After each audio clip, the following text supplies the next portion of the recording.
Audio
check one, two.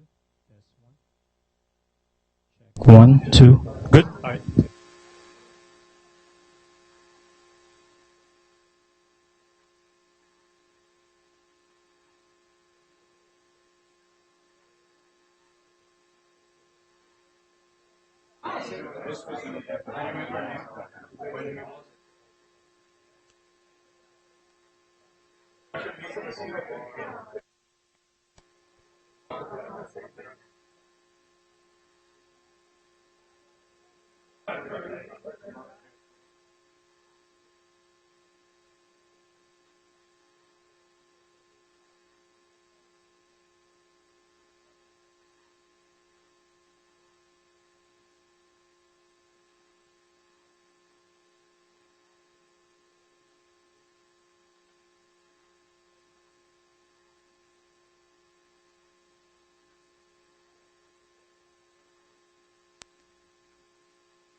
Of only one page. Thank you.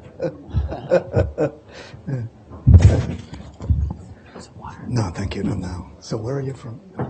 Okay, I can hear myself.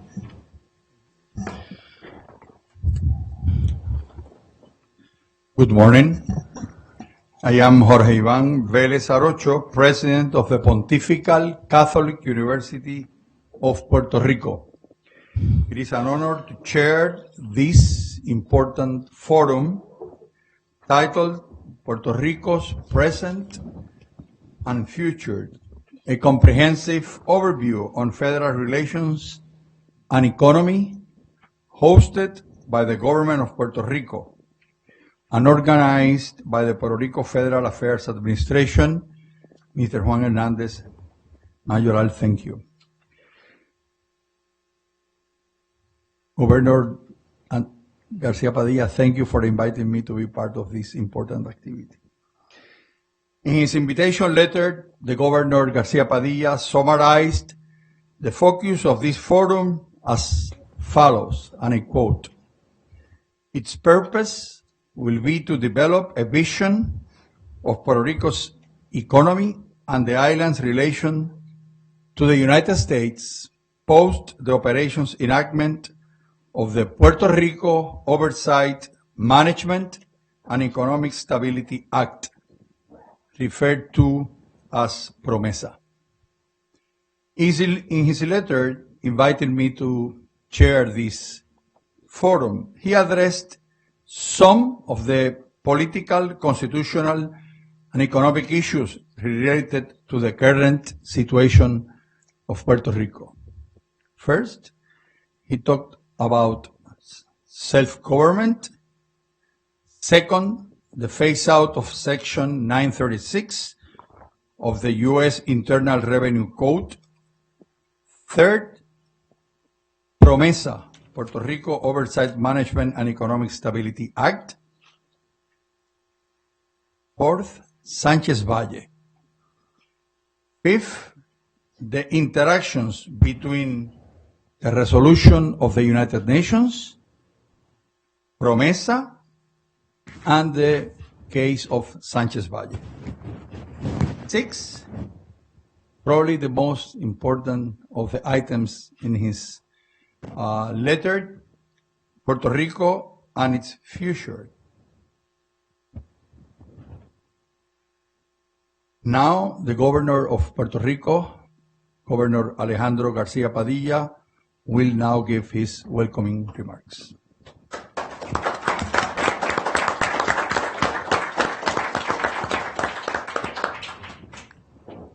Gracias, Presidente. Thank you, Don Jorge Iván. Distinguished speakers, members of the press, puertorriqueños y puertorriqueñas, amigos y amigas todos, good morning. On January 17, 1953, Governor Luis Muñoz Marin wrote to President Truman as follows.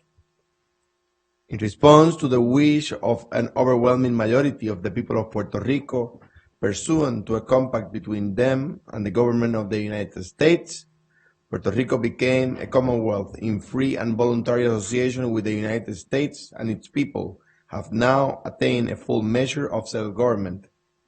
Accordingly, I respectfully suggest, on behalf of the Commonwealth of Puerto Rico, that the government of the United States take steps to notify the United Nations of the status of Puerto Rico, that is no longer a non-self-governing area, and that reports concerning it are no longer appropriate under Article 73E of the Charter. End of quote. For 6 decades, Puerto Ricans favored that distribution of power with the federal government and achieved a level of social economic development unmatched by our neighbors in the Caribbean, South and Central America. Today, as Puerto Rico moves toward restructuring its debts to resolve the fiscal and economic crisis, our future hinges on the result of an untested bankruptcy process under the supervision of an oversight board that shifts that long accepted distribution power. The discussion planned for today's event frames a clear dilemma for the future of the Puerto Rican people. The discussion also framed some of the basic challenges affecting our economy and our democratic rights. The United States and the international community also have a responsibility in attending to these matters. When I took office in 2013, The island had suffered from almost a decade of economic contraction, outmigration, deterioration of living conditions, and almost 70 billion of debt. Puerto Rico's problems are not the result of any single factor, political decision, or political party. Rather, they are the culmination of decades of misguided public policies in San Juan, Wall Street, and here in Washington, D.C. As I have explained before, it became clear that Puerto Rico doesn't have the ability to repay the debt incurred by previous administrations and their creditors, and it must be restructured. Exactly 2 months ago, I presented before the Oversight Board created by Promesa a comprehensive fiscal plan prepared for the Commonwealth by a team of world-renowned experts and economists. The plan is a vision of the future that includes detailed recommendations to attain structural reforms, eliminate deficits, and regain access to financial markets, all while protecting public employment, public worker pensions, and the significant investment made annually by the people of Puerto Rico in the university. If the Oversight Board approves the plan's compliance with Promesa and issue a certification from restructuring, Puerto Rico may seek the protection of an orderly bankruptcy proceeding under such statute. If the new administration, however, follows austerity, Puerto Rico will soon fall into an unstoppable debt spiral. Our plan addressed a cumulative structural deficit of $59 billion over the next 10 years, including the loss of Affordable Care Act funding against which the Commonwealth claimed Medicaid reimbursement, the loss of Act 154 excise tax on certain foreign corporations, which represent over 20% of our general fund revenues, and the depletion of liquid assets in the investment portfolio of our public retirement system, which face an aggregate net pension liability of over $30 billion.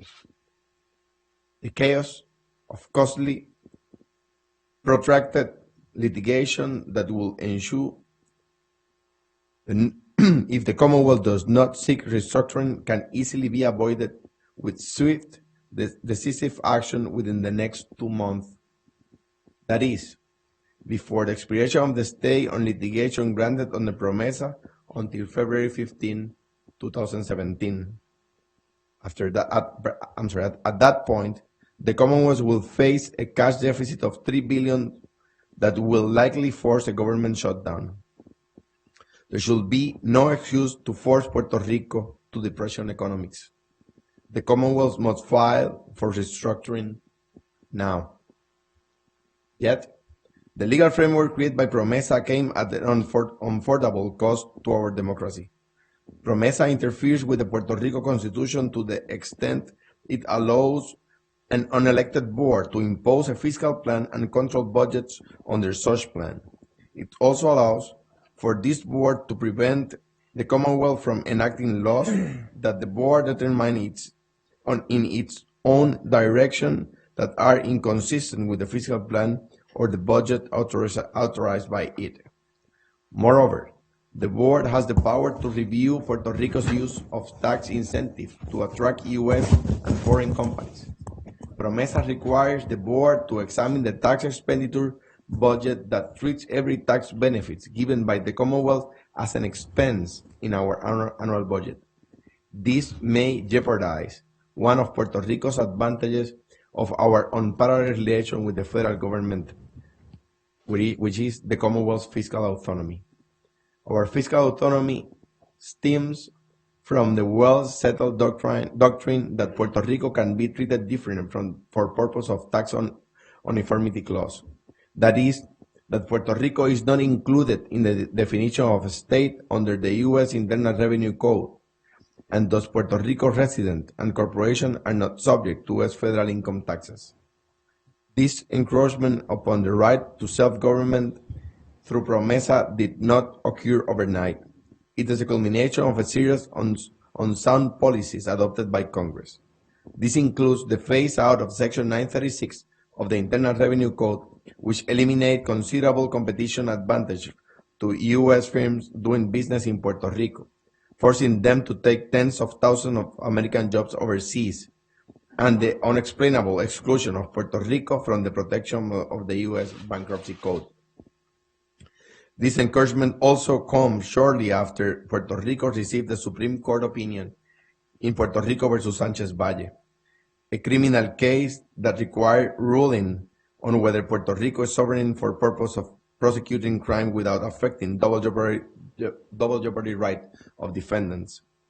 Writing for the courts, Justice Kagan explained that the Puerto Rico Federal Relations Act, Public Law 600, by recognizing the principle of government by consent, authorized the island's people to organize government pursuant to a constitution of their own adoption. In further explaining this process, the court recognized that those constitutional developments were of great significance and indeed made Puerto Rico sovereign in one commonly understood sense of that term, since Congress in 1952 relinquished its control over the Commonwealth's local affairs, granting Puerto Rico a measure of autonomy comparable to that possessed by a state. This was the political and legal reality we assume to be fair and correct at the time of PROMESA was enacted. This opinion is the most extensive recognition made by the courts of the United States of the significance of the self-determination process undergone by the people of Puerto Rico. But that political and legal reality has now shifted, and Section 3 of PROMESA expressly provide that the restructuring tools in Title 3 of the Act are not severable from the existence of the Oversight Board. In other words, Puerto Rico has to accept the board if it wants the tool to resolve the unsustainable debt load. For many, PROMESA creates a sort of unconstitutional conditions. Furthermore, the court's opinion in Sanchez Valle must be evaluated in the face of Puerto Rico's relation with the community of nations. It is consistent with the United States claim before the United Nations in 1953, after Governor Muñoz Marin's letter, that it should no longer be subject to a requirement of Article 73E of the United Nations Charter because Puerto Rico had attained self-governance. The General Assembly agreed with the U.S. and issued Resolution 748 on November 27, 1953. It recognized that the people of Puerto Rico, by expressing their will in a free and democratic way, have achieved a new constitutional status, and thus in choosing their constitutional and international status, the people of the Commonwealth of Puerto Rico have effectively exercised the right of self-determination, end of quote. Based on the foregoing, one must conclude that through PROMESA, the U.S. has effectively backtracked from the democratic accomplishment of 1953. And so Puerto Rico is now at the crossroad. We must defend the level of sovereignty attained by the people of Puerto Rico to govern our local affairs, while at the same time we need the tools to restructure our debt so that the government of the Commonwealth can continue to provide essential services to the people that live in the island, and we need to boost our economy. Our road to recovery also requires partnering with federal government, from which we demand equal treatment under Medicare and Medicaid programs, the repeal of Jones Act, and the competitive advantages we lost as a result of the ill-advised decision by Congress to eliminate Section 936. Reaching a political solution for these challenges we will demand an unparalleled level of, as Joseph Frankfurter used to say, creative statesmanship. On behalf of the people of Puerto Rico, I thank you for being part of this most important discussion. No crisis should go to waste. This can be the beginning of a long-lasting, sustainable democratic and economic development for Puerto Ricans. I appreciate the collaboration and interest of our distinguished speakers, and I hope This is the first of many similar opportunities to discuss these challenges. Thank you very much.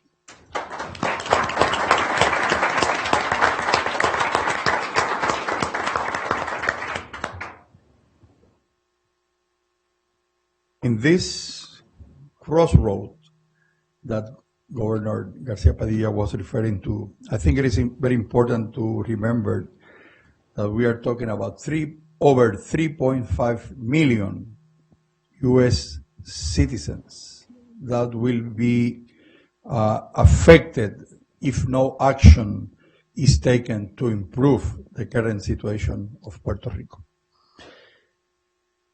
Now I will present the 6 panelists that we will have this morning. They are Attorney Christopher Landau, Dr. Juan Lara, Dr. Samuel Issacharoff, Dr. Arnold Lebowitz, Dr. David Resvani, and Mr. Carlos Baralt. Let me give you brief comments about their biographical sketches. Christopher Landau is the head of the appellate litigation practice at Kirkland and Ellis, a premier global law firm. He has briefed and argued appeals involving a wide range of legal issues in courts all across the United States, including 7 merits cases in the U.S. Supreme Court, every one of the federal courts of appeals, and many state appellate courts. Chris served twice as a law clerk at the U.S. Supreme Court, first to Justice Antonin Scalia and then to Justice Clarence Thomas. He served as Justice Thomas' first law clerk, both on the U.S. Court of Appeals for the D.C. Circuit and then on the Supreme Court. Attorney Landau has a Harvard Law School degree, magna cum laude, and an undergraduate degree in history, summa cum laude from Harvard as well.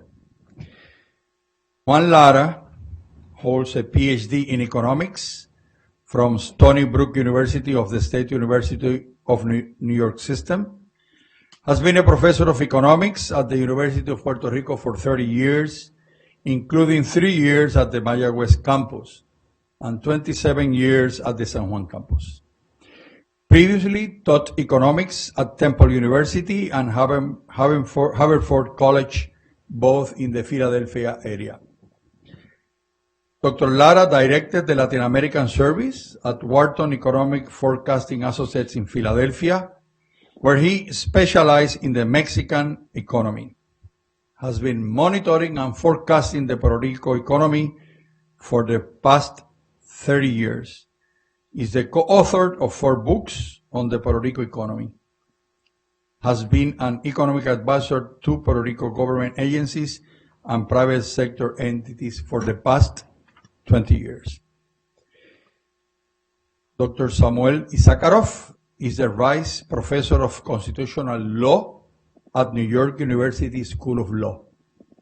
His research deals with issues in civil procedure, especially complex litigation and class actions, law and economics, constitutional law, particularly with regard to voting rights and electoral systems and employment law.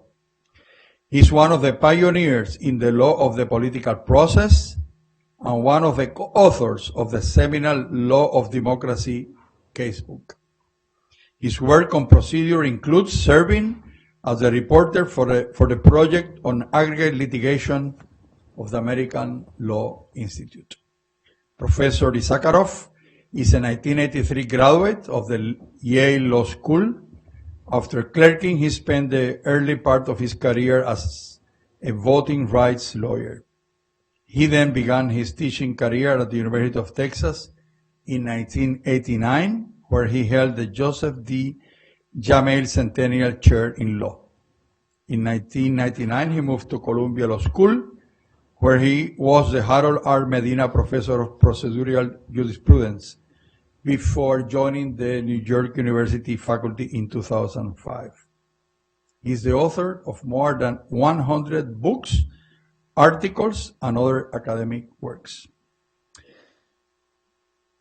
Mr. Arnold Lebowitz is an attorney in Washington, D.C., who specializes in immigration, territorial, and constitutional issues.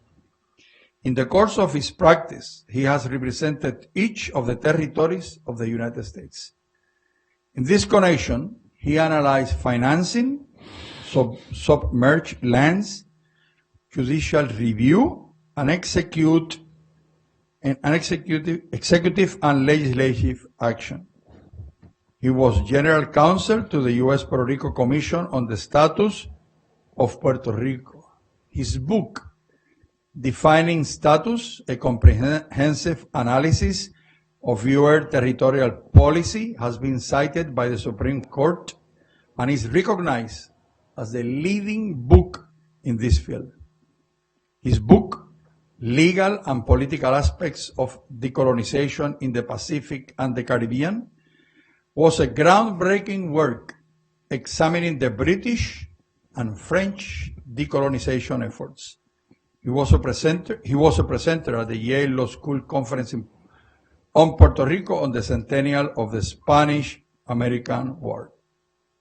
He is a graduate of Yale Law School and Columbia College, where he was Phi Beta Kappa. Dr. David A. Rezvani. Dr. Rezvani is a graduate with a Doctor of Philosophy from Oxford University, and he's a visiting research assistant professor and lecturer at Dartmouth College.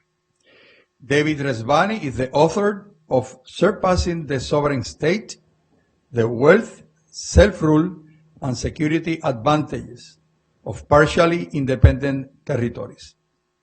His work has also appeared in the Political Science Quarterly, Journal of Contemporary Asia, Ethnopolitics, the International Encyclopedia of the Social Sciences, and the journal Territories, Politics, Governance. David Rezvani has previously taught at Harvard University, MIT, Oxford University, Trinity College, and Boston University. And finally, we will hear Mr. Carlos Baralt, advisor to Governor of Puerto Rico, and he will speak about Promesa. He came as a person instead of Richard Ravish, who won't be able to be with us. So I was not able to get additional details about his bio. So Mr. Baralt, excuse me for that. So now we will start with Mr. Christopher Landau. Would it be easier for me to go up to the podium or stay here? Whatever is best for you. Podium? Okay.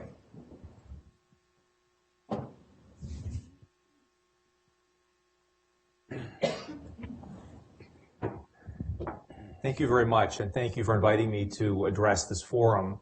And more fundamentally, I'd like to thank the governor for giving me the great honor of representing the Commonwealth of Puerto Rico in the United States Supreme Court in the Sanchez Valle case. It was, as I've said many times, the greatest honor of my professional career, and I greatly appreciate it.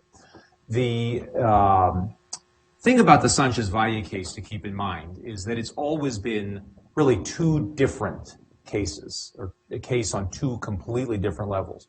On the one level, on the surface, it's a criminal case. It's a double jeopardy case.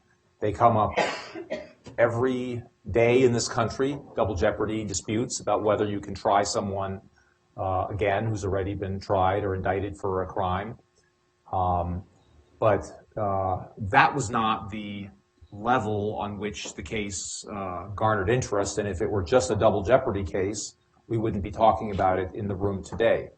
The case also involved issues about the relationship, the political relationship between the United States and Puerto Rico, and that is really, it's a different level of the case, and obviously that is the level at which the case received so much attention, first from the Supreme Court of Puerto Rico, which issued decisions that in my legal career, I think I've seen very few cases that generated about 500 pages of opinions. It was clearly something that the justices in the Supreme Court of Puerto Rico all were extremely interested in, because it really did have implications for this broader relationship.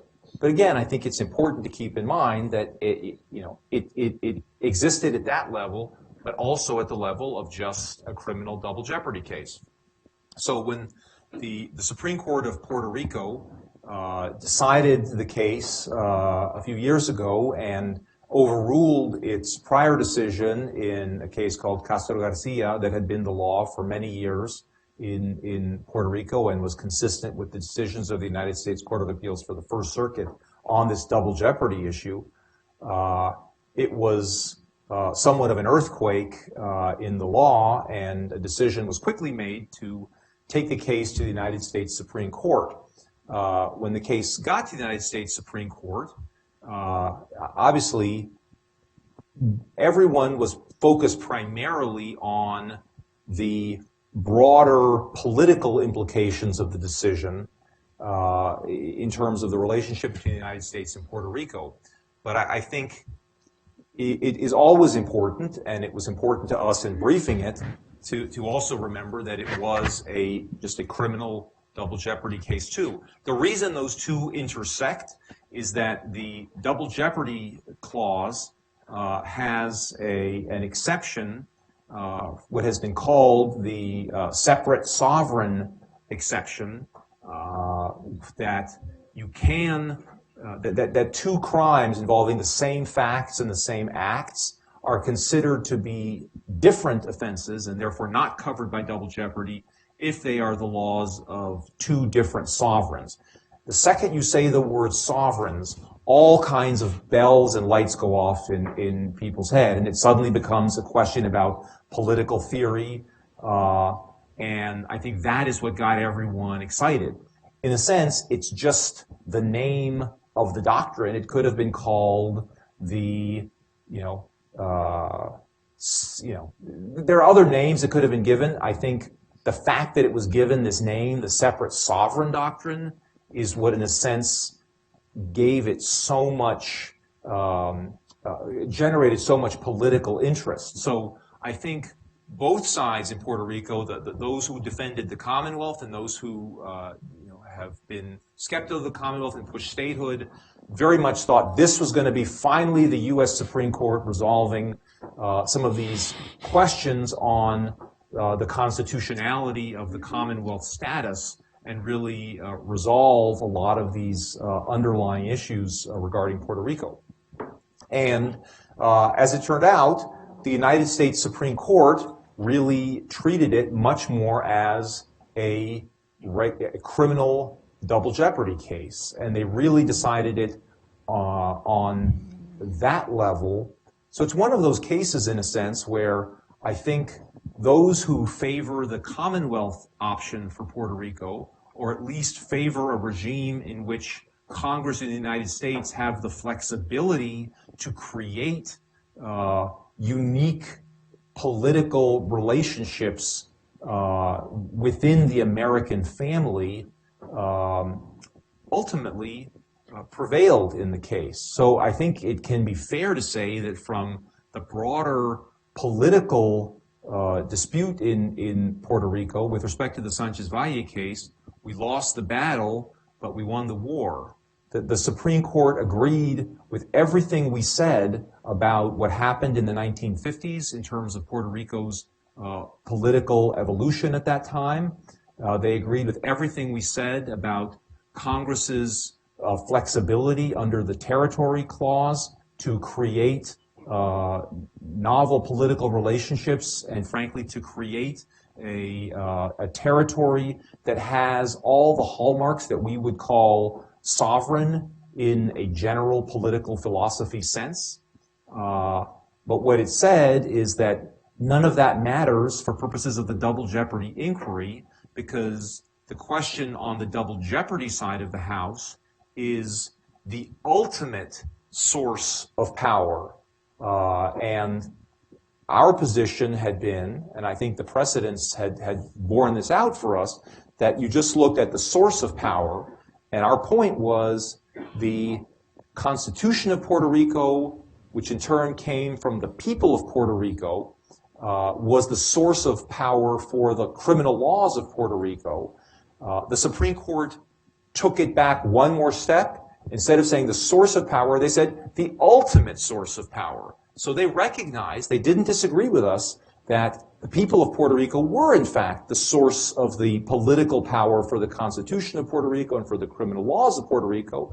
But they said that doesn't matter for purposes of double jeopardy. It's always the ultimate source of power, which is Congress, in the sense that Congress is the one that created the option for the people of Puerto Rico to engage in that exercise of sovereignty, which we couldn't deny, that Congress, through Public Law 600, created a framework in which the people of Puerto Rico exercised their sovereignty. That's just a historical fact.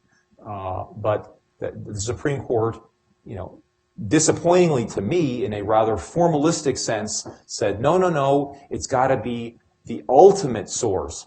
And I think Justice Breyer, in dissent, kind of said, well, where does that stop? I mean, if you go to the ultimate source, you go back to the Roman days, at some point, it doesn't make any sense. But anyway, I think the majority is, in a sense, approach this case with a degree of skepticism about the dual sovereignty doctrine generally from a criminal law point of view.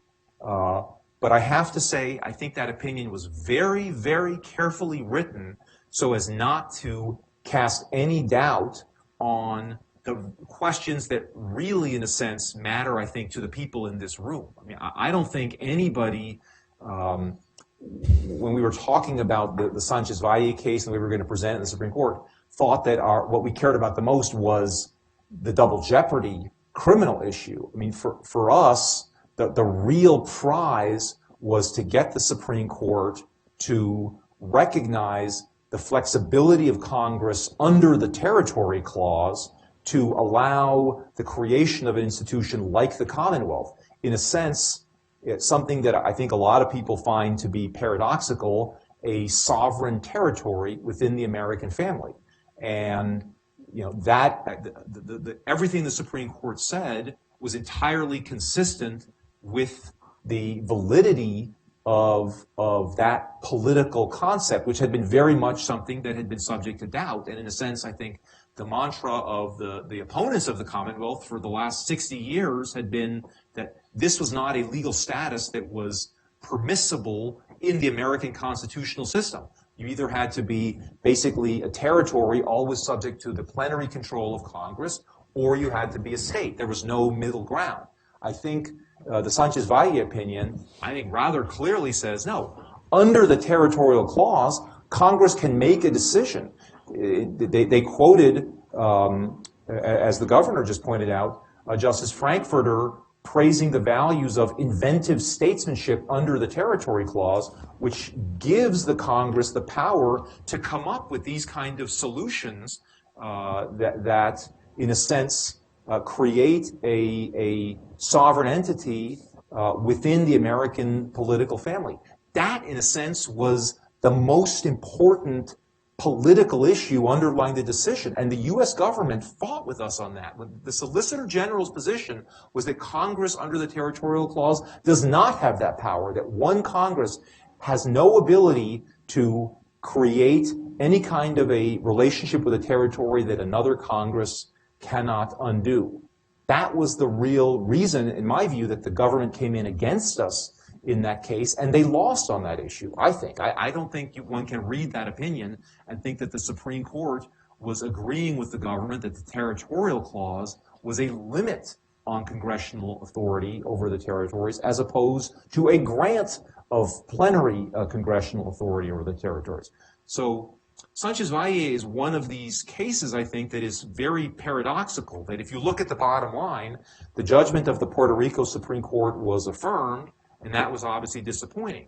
But really, it was affirmed on the criminal law double jeopardy analysis, which in a sense was by far the less important issue. And I think that decision, even though it was a defeat in that narrow criminal law double jeopardy sense, was, I believe, a great victory for the people of Puerto Rico and the United States, frankly, because it reaffirmed the flexibility of our constitutional structure to have an entity like the Commonwealth of Puerto Rico that exists within the American family, but has what the court acknowledged were all the characteristic aspects of sovereignty. The court just said, we understand that that would be considered sovereignty in any other sense, but that's not the inquiry for our narrow double jeopardy purposes. We're only looking at the ultimate historical source of that, and that is Congress. And so, again, I think it's one of those cases where, both sides, I think, of the politics in Puerto Rico wanted to use that case to, in a sense, prove their political point. And I think that the Supreme Court was very careful in the way it did it to make it clear that it was limiting its holding or the double jeopardy analysis was entirely different than the broader sovereignty analysis that everyone was interested in. So, I realize a lot of people were disappointed in Puerto Rico when they saw the bottom line. But I think, in a sense, the decision really ratifies the legitimacy of the Commonwealth of Puerto Rico, and I think creates openings for a long-term relationship for the island within the American political family. So I think that's my time. Sure.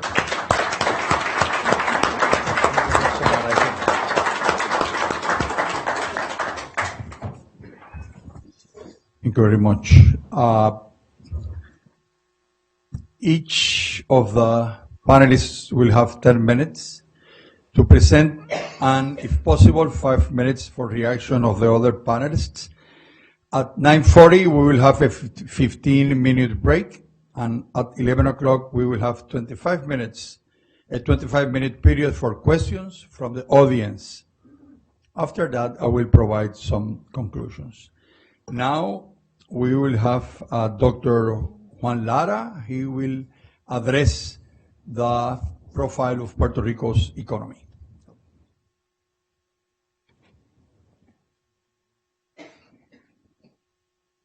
Good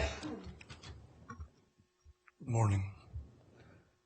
Well, everybody knows that Puerto Rico is facing very severe and historically unique, in our case, fiscal crisis and debt crisis.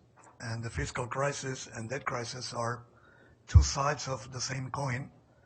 But the real problem in Puerto Rico, the core of that coin, is an economic crisis.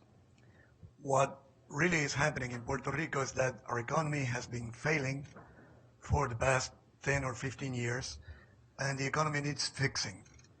And we cannot have a permanent fix of the fiscal or the debt problem if we don't fix the economy. So that's really the fundamental problem that Puerto Rico faces at this time.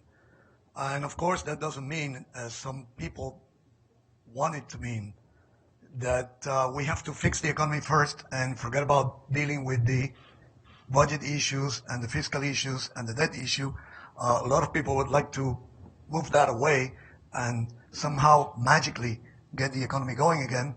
We cannot do that. We know that fixing the debt issue and fixing the fiscal problem is a prerequisite for the economy of Puerto Rico to be put back on a sound footing. So all these things have to happen at the same time. But we have to bear in mind that what we have really is a failing economy that needs to be fixed. We could, theoretically, we could fix the fiscal problem and we could fix the debt problem. We could reschedule the debt. We could balance the budget and not fix the economy. And what will happen then is that 10 years down the road, maybe even 5 years down the road, we will have again a fiscal crisis and we will have again a debt crisis. For the past 10 years, the economy of Puerto Rico has been declining. This by itself is already rather unique. It's not very common for an economy to be declining continuously for a period of time that long. In our case, we have lost more than 18% of the total output in the economy that we had 10, 12 years ago. We have lost hundreds of thousands of jobs, and we have seen a very dramatic decline in the total population of the island. For the first time in our history, the absolute number of people in Puerto Rico has been declining because people have been living faster than people have been born over the past 10 years. And all of this is related to the fact that we have lost somehow the ability to keep the economy productive and growing and dynamic and healthy. And the sad part of this is that when you look at what experts are saying about the future of Puerto Rico's economy, is essentially that this will continue or even get worse unless we change course within the next couple of years.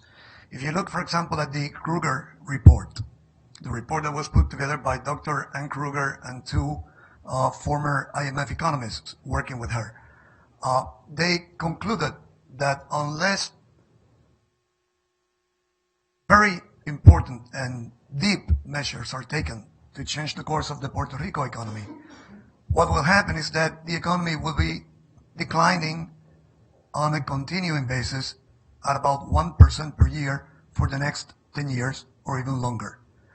And if you look at the forecasts that were produced by the economists working on the 5-year plan that was presented by the government of Puerto Rico to the Fiscal Oversight Board back in October, they concluded that in the baseline scenario, assuming that nothing happens to change the course, the economy will be contracting at an annual rate of about 1.5%, or even more, depending on some of the assumptions of these scenarios. And that by itself is a tragedy. If that were to happen, which we think will not happen because we do believe that things will change before we get to that kind of dire scenario. If that were to happen, that would make Puerto Rico a unique historical case of unbelievable continuing economic decline and loss of population. We haven't seen that happen in other places. We have seen it happen in particular localities. It can happen in a city. It can happen in a dead town that, you know, in the end is just, as we see in the cartoons, tumbleweeds on the streets. But it doesn't happen in an island economy in a country with close to 4 million inhabitants. So we need to seriously ask ourselves what can be done to fix this, because we need to fix it and we need to work on it fast. When we talked about this a couple of years ago, at the time when Puerto Rico's debt was downgraded to non-investment grade, we used to say that we need to do 3 things, and we still believe that these are the 3 things that have to be done.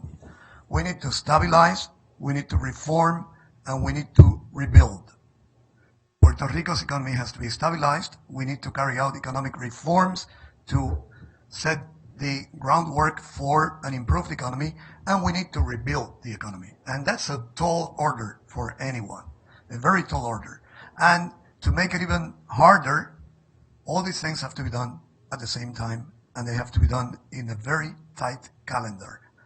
Ideally, I would like to be able, you know that I'm a professor at the University of Puerto Rico, I would like to be able to take the time to teach a course about what is the optimal sequence of the measures that we need to take to change the course of the Puerto Rico economy. There's actually a literature in economics about sequencing.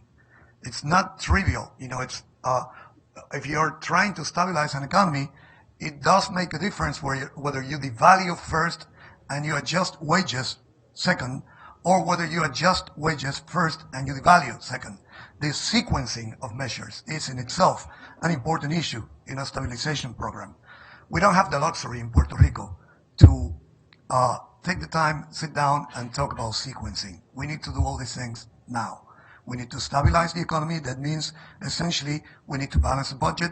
We need to get the debt sword hanging over our head off our heads, and we need to stop the economy from declining. That's essentially what stabilization means.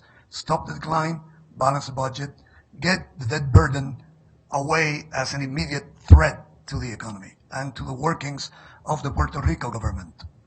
Now, one element of that, as we know, inevitably has to be austerity, because to balance a budget and to convince creditors to allow you to reschedule debt, you need to show that you're really working on controlling your expenses and increasing your revenue. So there has to be some austerity.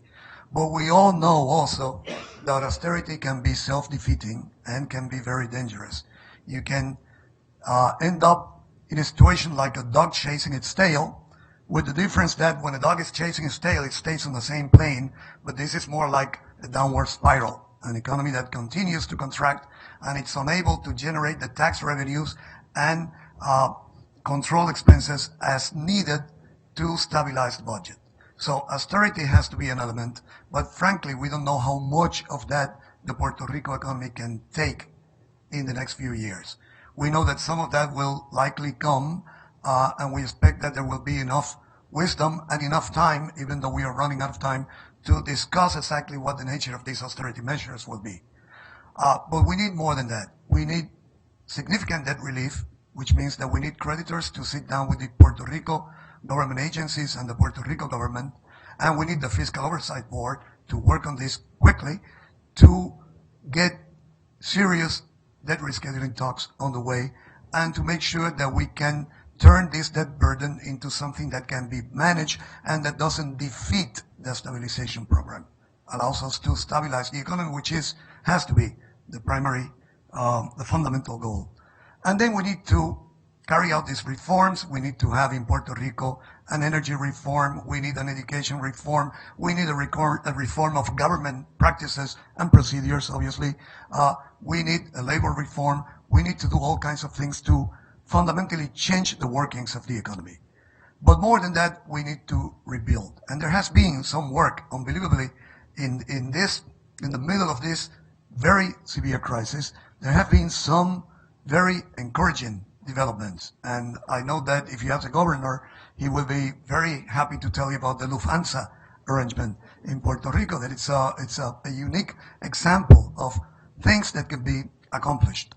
But the fact is that rebuilding an economy is very difficult. And this is an area where we believe that Puerto Rico will need assistance from the U.S. government. Puerto Rico will need some kind of an incentive to promote private investment on the island, because public investment will not be able to become the engine to pull the economy out of the current depression, because that's really what it is. We need private investment in very large amounts, not the amounts that Puerto Rico's own private sector can mobilize in the near term. So we need to have the kind of incentive that will help us to get U.S. companies now operating in Puerto Rico and others that we might be able to attract to Puerto Rico to make significant investments in productive capacity to help us get the economy going again.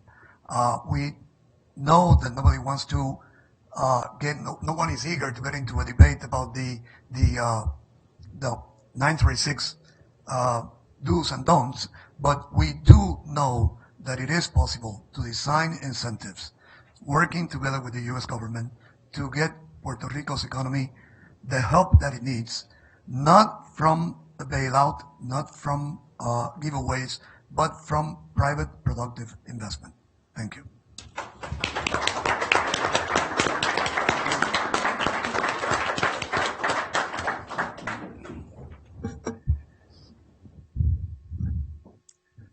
Our next presenter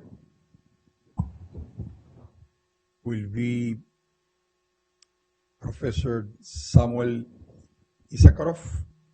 He will talk about constitution and self-government.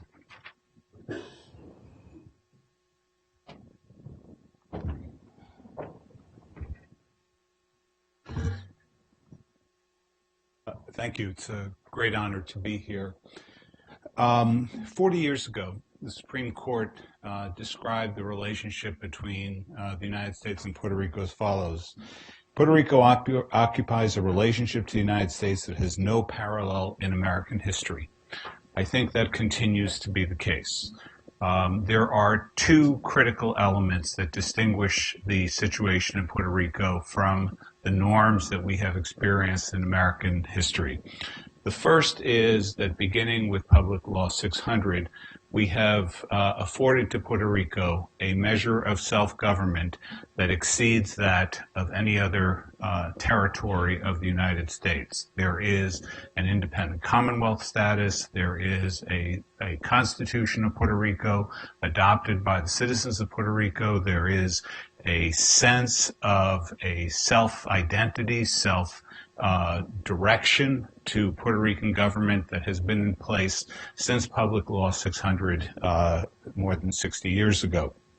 At the same time, and paradoxically, the only authority for the U.S. government to engage in this relationship with Puerto Rico is under the Territory Clause of the Constitution. And the Territory Clause, by its very name, implies a level of authority and power of superiority that is difficult to reconcile with a constitutional arrangement between two sovereign entities. Now, this has come to a head in recent years because of the actions of all three branches of the federal government. In the first instance, the executive in the last two administrations has called into question the long-standing relationship between Puerto Rico and the United States. In 2005, the Task Force on the Status of Puerto Rico said that Puerto Rico is, for purposes under the United States Constitution, a territory. The 2011 Task Force, that is the next administration, said Puerto Rico is subject to the Territory Clause of the U.S. Constitution. And in the words of the Department of Justice in the Sanchez Valle case, the Constitution affords no independent political status to territories, but instead confirms that they are under the sovereignty of the United States and subject, and this is the critical issue, to the plenary authority of Congress. Now, this is an extreme position. The justification for this position I find to be preposterous. The justification for this position put forward by the Justice Department, as Chris Landau referred to a minute ago, is that one Congress can't bind another, and therefore Congress must retain plenary authority, and that, as a result, means that there is no sovereignty for Puerto Rico. Now, it is true that one Congress cannot bind another, but this would describe the process of the United States entering into treaties with any sovereign nation around the world. It is always possible for one Congress to withdraw the treaty authority entered into by another Congress. We are free to withdraw from NATO. We are free to withdraw recognition from any government we want at considerable international law peril, but nonetheless, that is a power that one Congress retains from another Congress.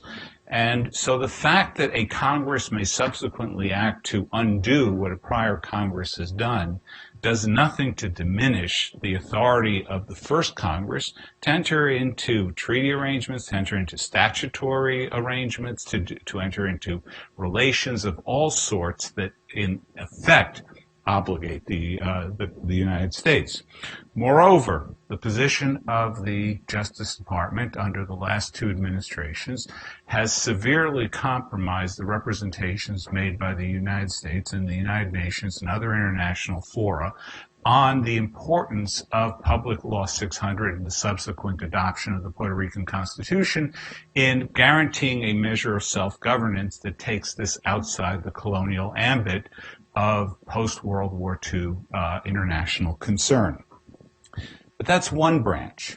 The second branch that has acted in disregard of Puerto Rico's status post-1950 has been the judiciary. And here I have a slightly more jaundiced view than does Chris on the decision in Sanchez Valle, and particularly on the effect of Sanchez Valle when combined with the Supreme Court's other decision of the last term concerning Puerto Rico, the Franklin Trust case on the scope of bankruptcy power. It is true that in both cases, the United States Supreme Court did not accept invitations to reach more broadly to the status question of Puerto Rico. And it is true that both cases were resolved narrowly, Sanchez Valle on the double jeopardy issue and Franklin Trust on a pretty straightforward statutory interpretation question on the bankruptcy code. At the same time, what is noteworthy in each case is what is not said. And what is not said is that the United States Supreme Court gave no constitutional significance to the Public Law 600 and the efforts at self-determination that followed from that. The Supreme Court treated this as simply a matter of congressional authorization, and the Sanchez Valle case quite painfully draws back to the history of the authority over Puerto Rico going back to the insular cases of the end of the 19th, early 20th century, which were in effect the cases that ratified the colonial aspirations of the United States. So this is a difficult moment for Puerto Rico because the fact of Public Law 600 and the fact of the referendum and the fact of the representations made in the international domain had occupied a central space in U.S. or North American jurisprudence over Puerto Rico, largely from the First Circuit, but also from the U.S. Supreme Court. And the U.S. Supreme Court at least stepped back from that and handled the questions of double jeopardy and bankruptcy authorization as mere matters of congressional grace with no particular attention to the transformation of the relationship between the U.S. and Puerto Rico that occurred after 1950, and in particular with the self-determination and the governmental autonomy of the people of Puerto Rico. Now, the third branch that has acted to significantly impose some disrepair on this relationship is obviously Congress. And Congress in the PROMESA Act moved beyond what has ever been done with this kind of oversight board authority in the territorial United States. That is, when there has been bankruptcy oversight imposed on Detroit most recently or on other subordinate jurisdictions of the United States, there has always been an understanding that there is no constitutional issue raised because at a higher level of authority, the people of that jurisdiction have the right to vote for their democratic governors and can therefore impose some kind of democratic check on a non-elected oversight entity. And that's certainly true in Detroit, where there's an oversight board. The citizens of Detroit still get to vote for the Michigan legislature, for the governor of Michigan. They have some political recourse. Not so for the citizens of Puerto Rico. There is no political recourse over the activities of the PROMESA board. It is supervised by Congress. Puerto Rico does not elect representatives to Congress. It was signed into office by the president. Puerto Rico has no members of the Electoral College. And so this is the first time that we've seen on a continuing non-military basis that U.S. citizens are living under a form of decree government over which they have no democratic say. It's an issue. It's a constitutionally open issue, how long and how well this can persist. Now, let me say something in my remaining time on where to go forward from this, because These are all matters of political concern, obviously. I've had the pleasure of working with the governor on trying to formulate the political responses to this within a commonwealth and affiliated status. But now the situation is considerably more acute, given the economic crises, given the PROMESA legislation. And I think that there is a question at this point about the legal viability of the entire structure. What that means is that there is a challenge, and we can go back to Justice Frankfurter's invocation, or then Mr. Frankfurter's invocation of creative statesmanship.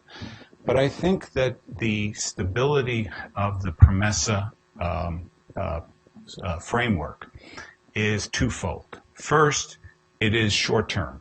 There is an absolute critical need for some kind of bankruptcy protection, and given the Franklin Trust decision, it wasn't going to come from within the bankruptcy code, so Puerto Rico needed a short-term solution to stop a run on the bank, to start trying to organize a workout from the financial crisis.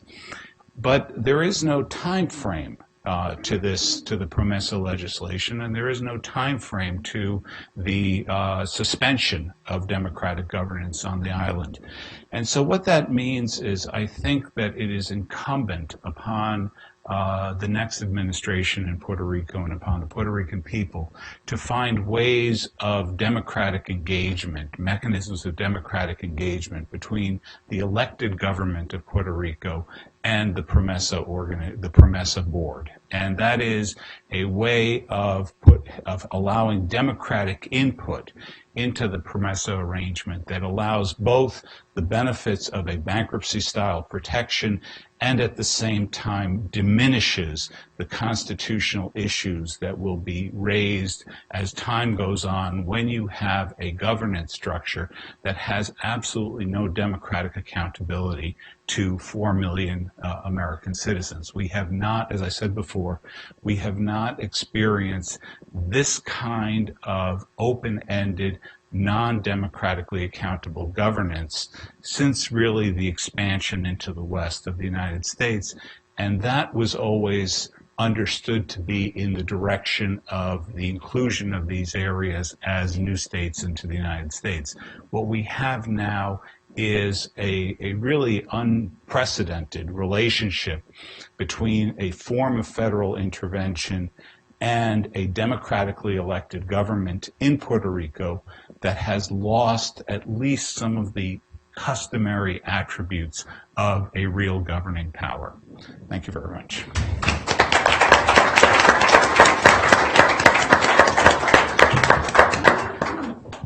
Thank you to the three panelists for three very much interesting presentations. Now we will have a 15-minute break.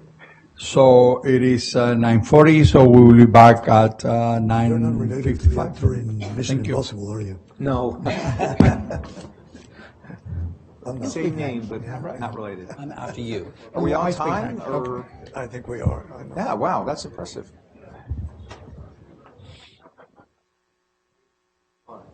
Sí, está prendido. Está prendido, sí. No sé qué hacer, no sé cómo apagarlo. Quitármelo. Me voy a quitar esto. You're in charge of the audio or no?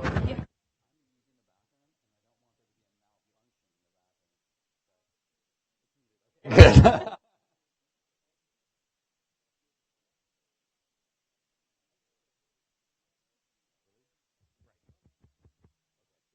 Someone else is not.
Vamos a ver.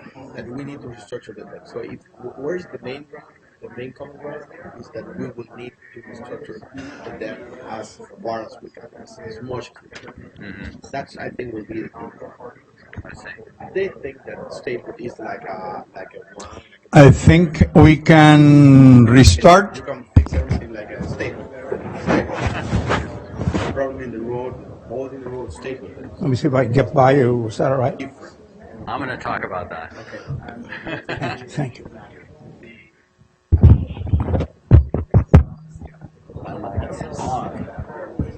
I was worried about using the restroom with this. There would be a malfunction. That's right. in the That's restroom. right. I didn't know it, but I didn't pay attention. Maybe I should. I enjoyed your remarks, and I think you're absolutely right. That's what on the interpretation of Sanchez Valley, I was going to say the same thing. I will say the same thing. You're absolutely correct. Absolutely correct. Grab your coffee and You got nothing. we'll continue.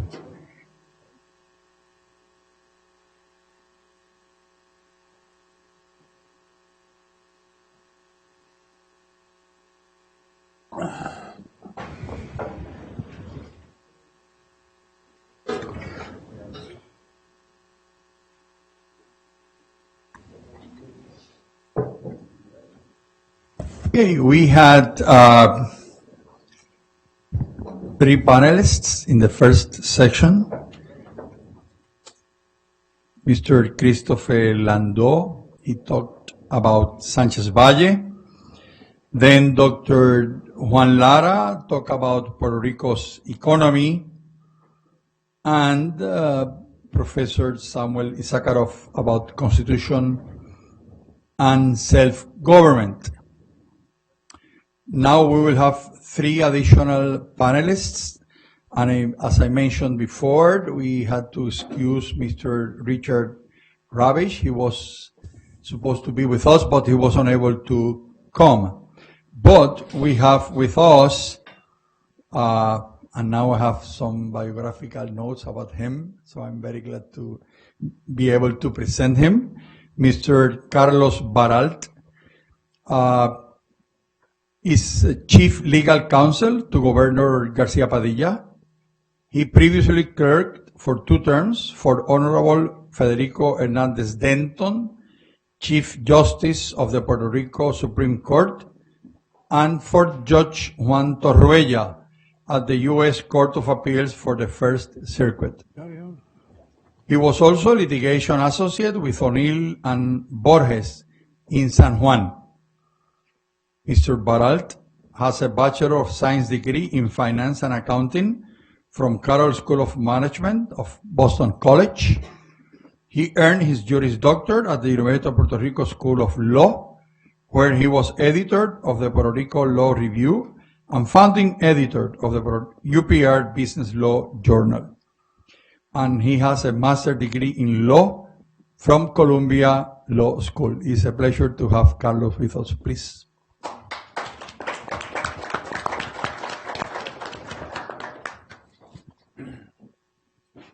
Good morning. It's an honor to be here discussing some of the most pressing matters for Puerto Ricans with this distinguished group of professionals. As was mentioned, I'm counsel to the governor. I've been working with a team dealing with the restructuring efforts in Puerto Rico for about 1.5 years now. Today I've been asked to fill in for Professor Dick Ravitch.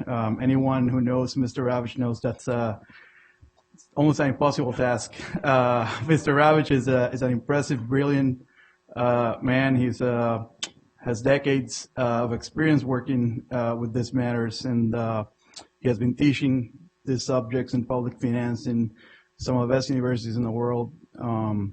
And we're incredibly grateful for his commitment to the people of Puerto Rico and the work that he's been doing for us, and for all his advice. I'm going to briefly describe where we are with implementing PROMESA and with our compliance with the statute, sort of to provide a short summary of some of the immediate tasks that we have ahead together with the board. Before we go into that, I think it's important to describe the portions of PROMESA that deal with the debt restructuring. PROMESA, on that point, is just a regular bankruptcy statute. In fact, it draws extensively from the U.S. Bankruptcy Code by cross-referencing most of the sections, most of the relevant sections in Chapter 1, Chapter 3, and Chapter 5 of the Bankruptcy Code. As does any bankruptcy statute, PROMESA has three main working parts. It has a stay on litigation, which I think is the most important one and the one that we've been concentrating on enforcing in the last few months. It has a process to present a plan of reorganization. In this case, the process is divided in two parts. One that occurs pre-filing, which is the fiscal plan that we've been working on with the board, and one that will occur post-filing, which is a plan of adjustments that is called for under Title III. And lastly, there's a cram-down or collective action mechanism to bind all dissenting creditors. As you know, it's common in bankruptcy to reach deals with the majority of creditors and then have some holdouts trying to extract additional value from the debtor to get a better deal and block an otherwise valid voluntary agreement. So let's begin with the stay. I think, as I said, that's the most important one. I want to give you a quick anecdote on how some of the language that's in PROMESA got into the statute.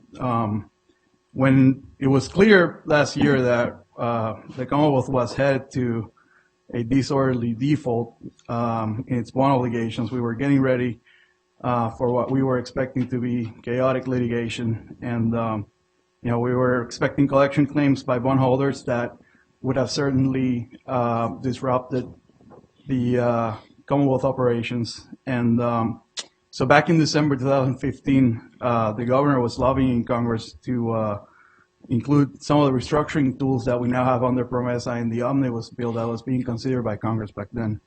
Some of you recall that a number of caucuses on the Democratic side supported the inclusion of those restructuring mechanisms in the omnibus bill and supported our request for having that legal framework for restructuring.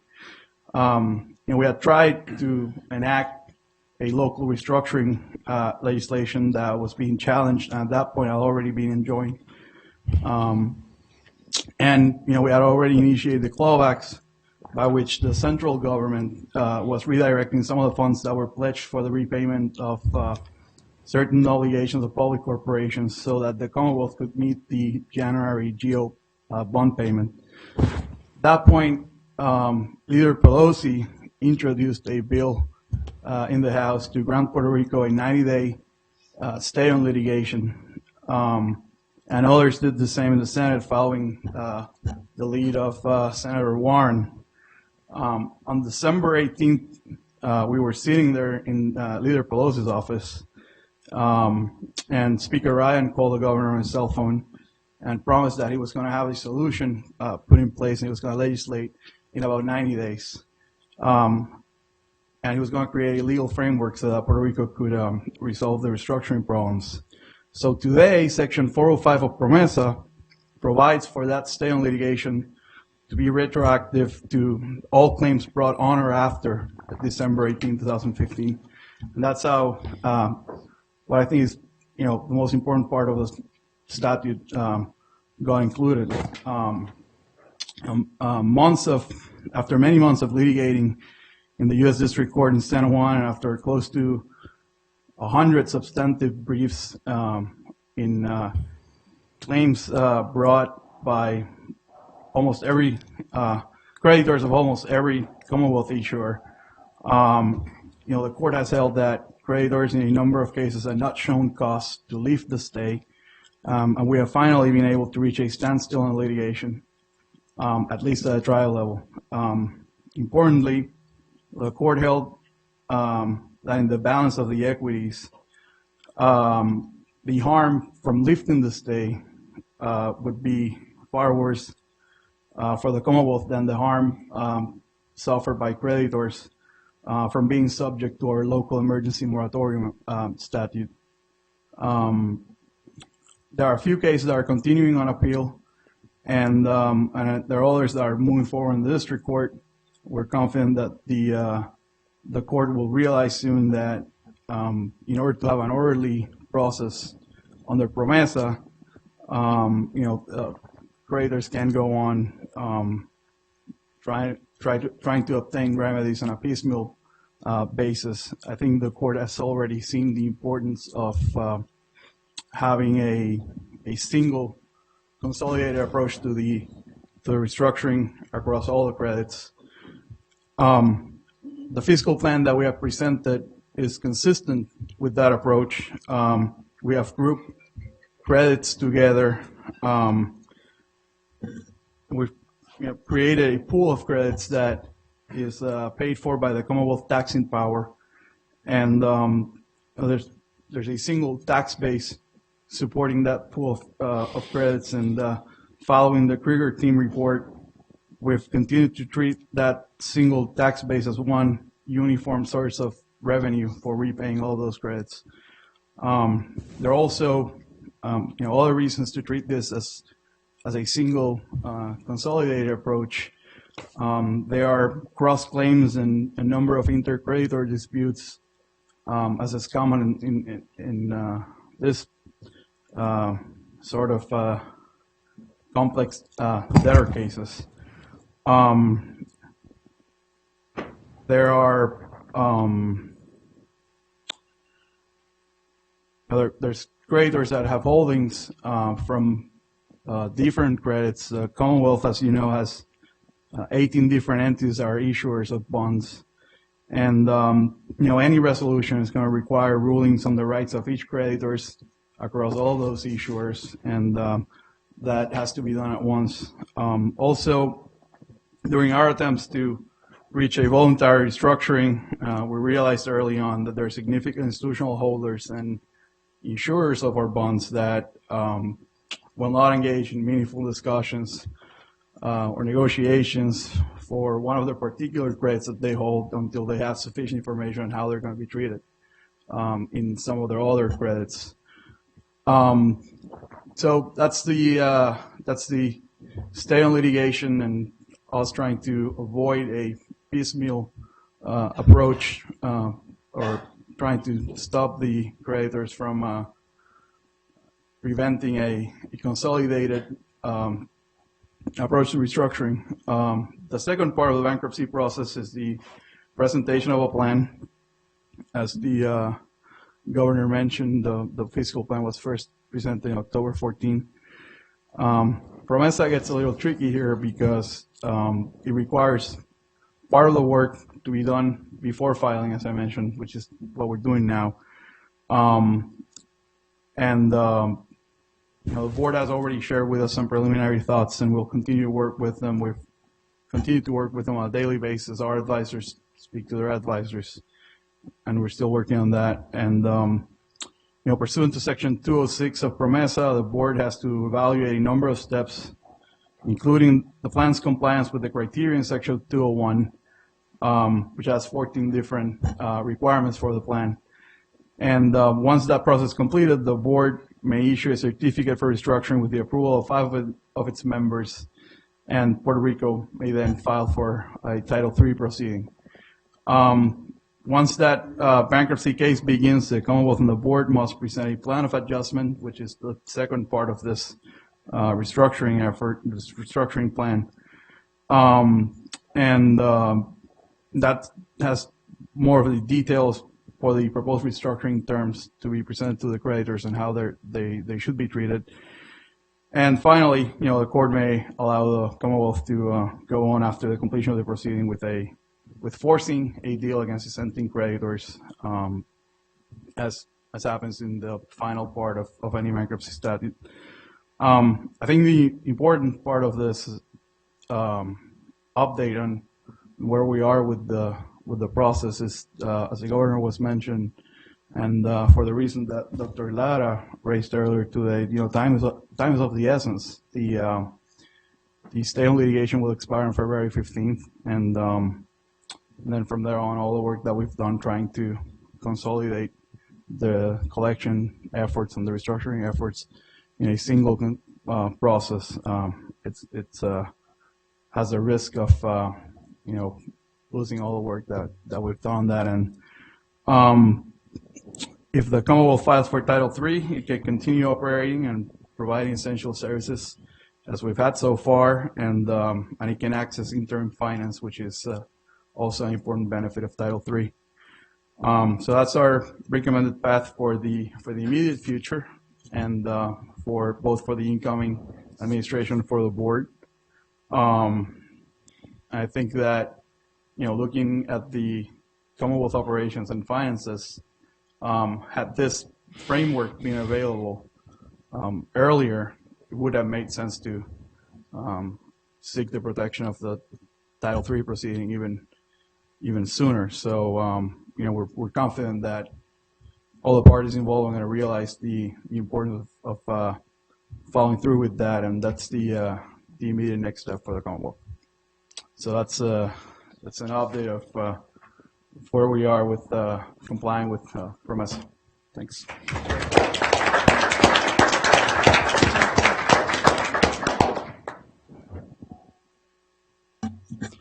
Thank you, Mr. Baralt. Now we will continue with the panelists, and we will have Professor Arnold Leibowitz. He will speak about territorial relations, islands relations to the United States.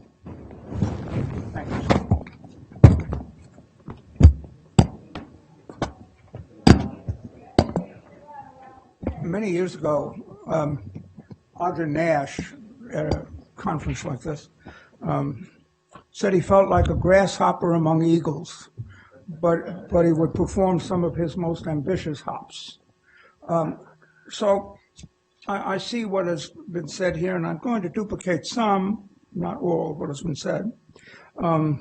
As we look to where we are now and where we might be going, let me go back 2 minutes of history, just 2 minutes. The original idea of the Constitution, at least the framers thought so, was that we could not expand at all. There's nothing in the Constitution that says we had the ability to expand. And so, and that was viewed as favorable, that the villains were the Europeans who ruled people, and we didn't want to rule people. Eventually, of course, the westward outbacks, the territorial lands immediately beyond the Appalachian and then later on beyond Mississippi proved just too great. And so they came up with, remember, the solution was this sort of Northwest Ordinance. The Northwest Ordinance was remarkable in one thing, and it said that as you got territory, as you acquired territory, they would come in as a state. Everybody would come as a state. There were objections to this, but that's what happened. And you came in equal footing. You got 2 senators and a certain amount proportionate representation in the House. And most importantly, when you governed the territory before it became a state, that you gained congressional power over that territory. It was regarded as anti-imperialist. We weren't going to take these territories by military conquest. It would take the people, the Congress, to permit you to govern the territory. That's the way it was originally regarded.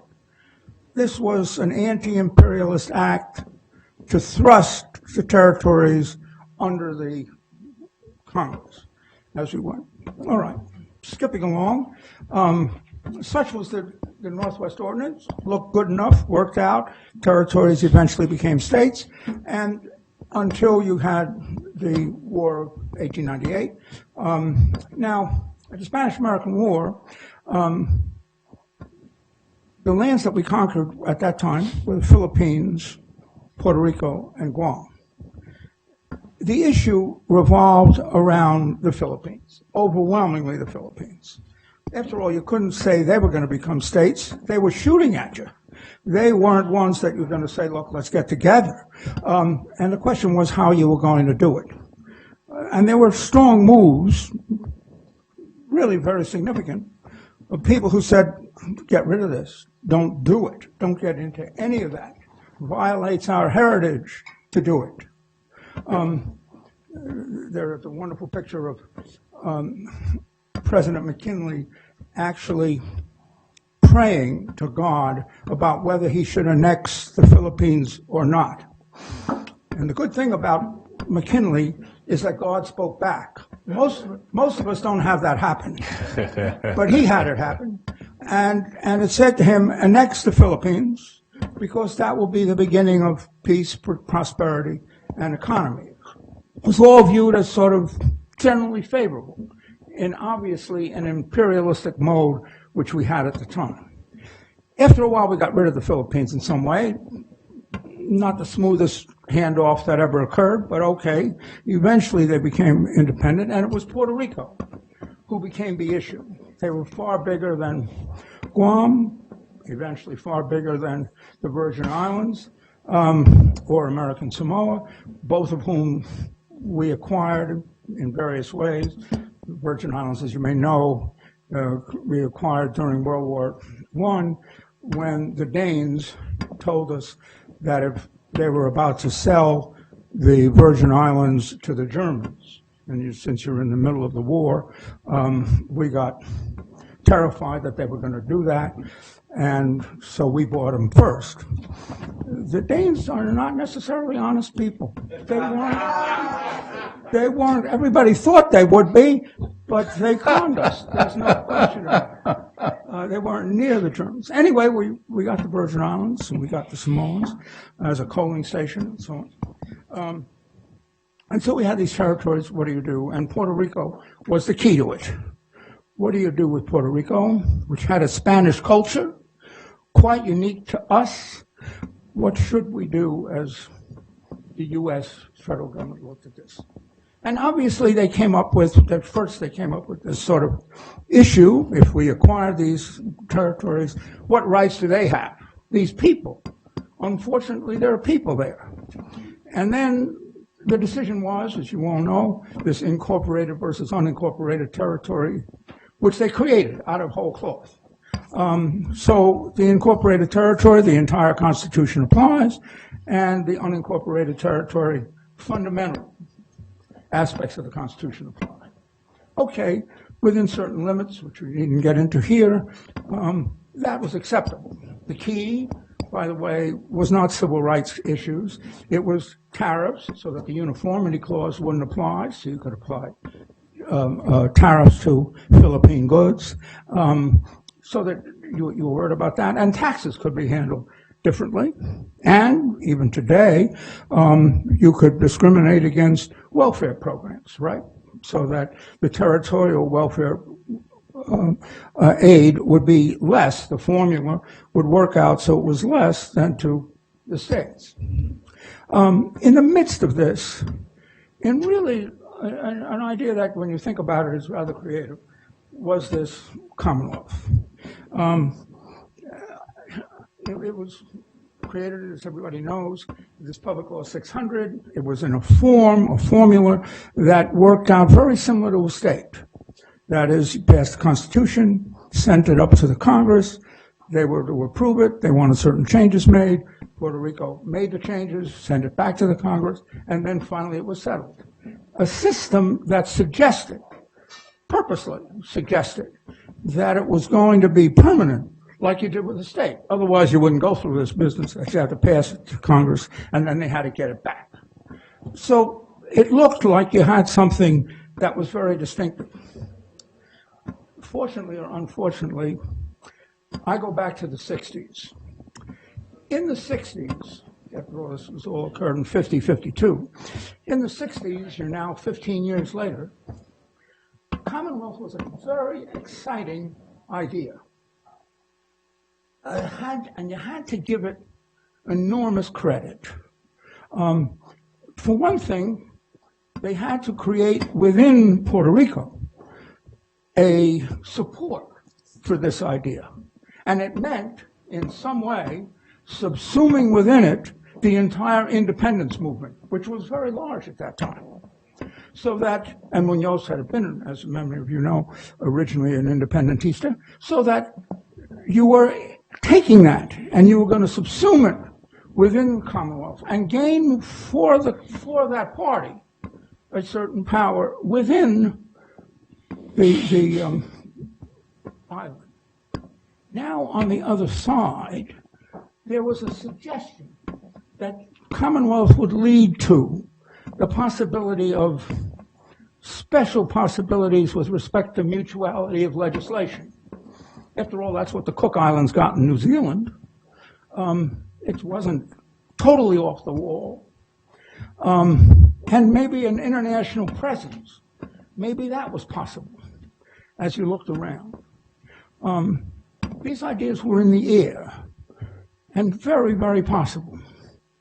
What was missed at the time, and then came clear, was the opposition. The opposition turned out to be much stronger, much deeper, much more hostile than we thought. The original creators of the Commonwealth managed in some fashion to get a White House support, or at least passive support. Now all of that would suddenly be gone. The first thing that went was the kind of unanimity, overwhelming support in the island itself. Remember the first plebiscite in 67, as I recall, is that right? 67. Commonwealth won by 2/3. Statehood, 1/3, and so on. Gradually, in a series of plebiscites afterwards, the statehood opposition grew. There's no sense suggesting otherwise. So that suddenly, from one point of view suddenly, over the years, you now had an opposition force in the island itself. So that when you said, what do the Puerto Ricans want, you could argue about that. And then you had what was going on in the federal government. President Iskarov, in my view, absolutely correct. The judiciary is the single largest, most conservative force you want. Language about how wonderful Commonwealth is, that's standard. You just put on the record and they tell you how wonderful this is. They never saw anything like this before. It's something special.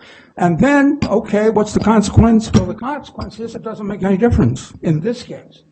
And all the cases are the same. The Supreme Court cases are uniform in this. You don't need Sanchez Valle for this. Now, if you look at it in one way, you can say, here's Sanchez Valle. Who cares whether you have whether this SOB, who's a criminal, has to be tried again or he doesn't? If you think that it really might make a difference to Puerto Rico and you wanted to throw one to the Commonwealth, it's easy to do. No one really cares. But they wouldn't do it, right? She came up with a standard which is extraordinary. Ultimate status. Nobody ever knew that as a way to analyze anything, much less sovereignty. It was an extraordinary decision. But, not to surprise you, that idea of a court, First Circuit, Ninth Circuit, or the Supreme Court, operating against the territory was uniform. You look at Guam, you can look at the Marianas, also very happy language about how wonderful the Marianas Covenant is. It gives you all sorts of powers, but in this case, you don't have it. And that idea is consistent in the judiciary, and Puerto Rico is a victim of it. That's where the judiciary is. It's a conservative force. It is not the only conservative force. As Professor Iskarov mentioned, you then had the Congress. Congress has a way, it's in this statute, permissive statute, of always, no matter what they're talking about how plenary power still exists here. No matter what we're doing, we have plenary power over the territories. And they stick it in everywhere. It's in the permissive statute, where nobody really cares, except Congress. They're telling you all the time that the territories clause exists here And they're quoting a case from 1828. So we may say, gee, that's ancient history. It's not to the Congress. They are talking about the plenary power all the time. They want that plenary power. So that in trying to get a Commonwealth then, in the 60s, in the 70s, as the force within Puerto Rico grows, it's going to be harder and harder and harder because you have lack of a unanimity in the island, while at the same time, these conservative forces in the United States. The executive branch is an unusual branch here. It appears, certainly in Obama's case, probably in Bush's case also, that they were terribly uncaring about the territories, of which Puerto Rico became a group. It was not viewed separately. Puerto Rico had tried that.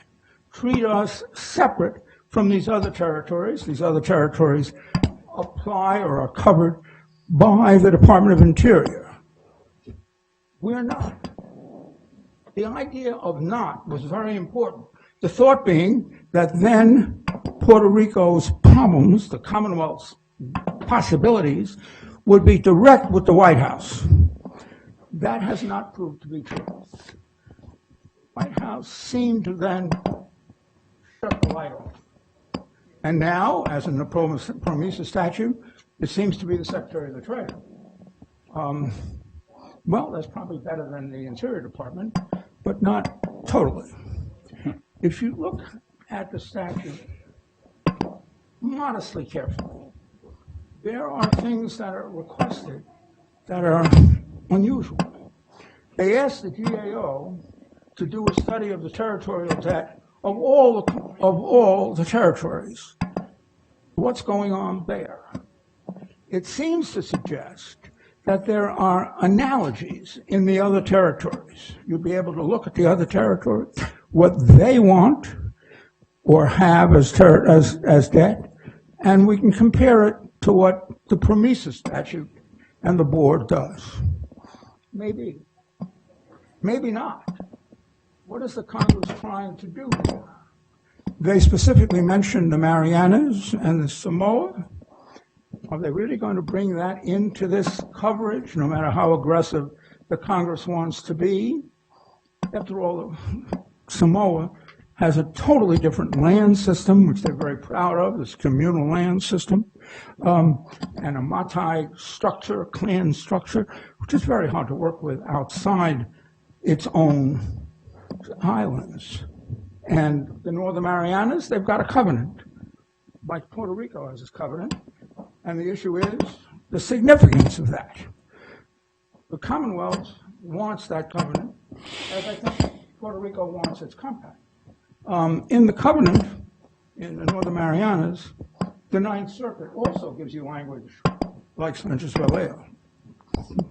This covenant is wonderful, except when you want to use it.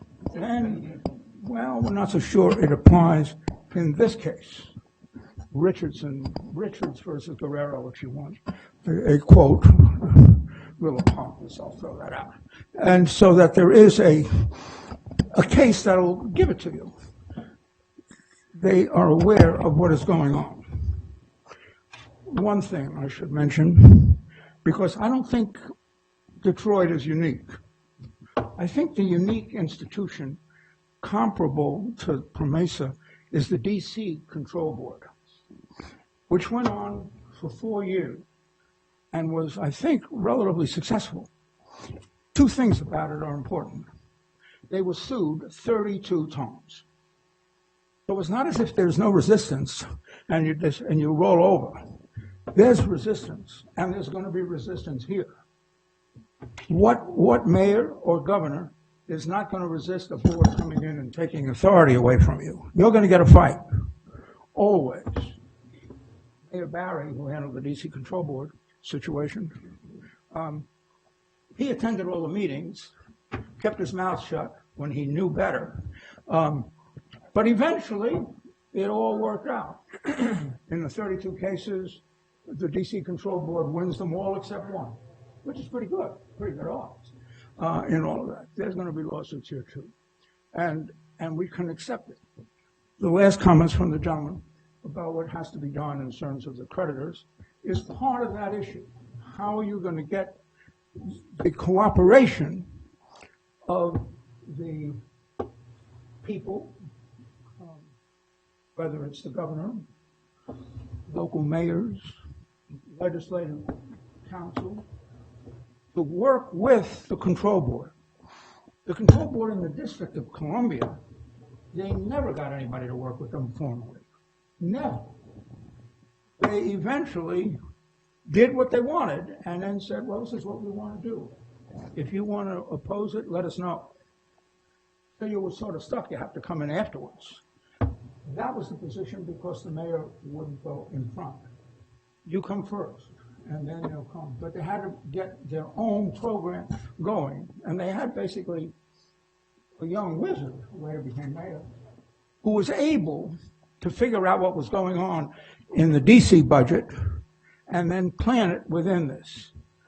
Here, too, we're going to have, and I think the word was used by as an engagement, and that's right, between what the board wants, what the board has to have, and what Puerto Rico wants and has to have. The one thing I want to say that I'm somewhat cautious about as I read the statute is that there seems to be some suggestion about status plebiscites. Obviously, status is not going away. That issue is going to be in front of us. But it shouldn't be put in front of us, in my judgment, when we're trying to deal with this budget. Let's leave status out of it for the moment. It has enough going on, enough opposition, enough pain, anger, and all the rest of it that go on with status, not to put it in now when we're trying to work out the finances of Puerto Rico in a very, very stressful situation. Comment, and then I'll close. If you look where we are today, obviously we're not, if you're Puerto Rico, I think it's fair to say, not where Puerto Rico wants to be. Nobody wanted to be this in the 60s or now, where you have the board basically with power to run this place. That's not where Puerto Rico wants to be. Where it wants to be was where it was, as an autonomous area with various possibilities for its own power. That's where it's going, where it wants to go. The same thing is true, I think, in the United States government. This is not where we want to be. No matter how many times you think about the United States being too imperialistic, nobody, I think, wants to have control of a board or finances of any one of the islands, much less Puerto Rico with 3 million people. So that you have both in the United States and in Puerto Rico, people, governments, who want to succeed enough to get out of this. And that's the thing, at least, to keep remembering. That need is there, and it requires the cooperation of the two groups, even in situations like this, where it's very painful and very difficult. Thank you.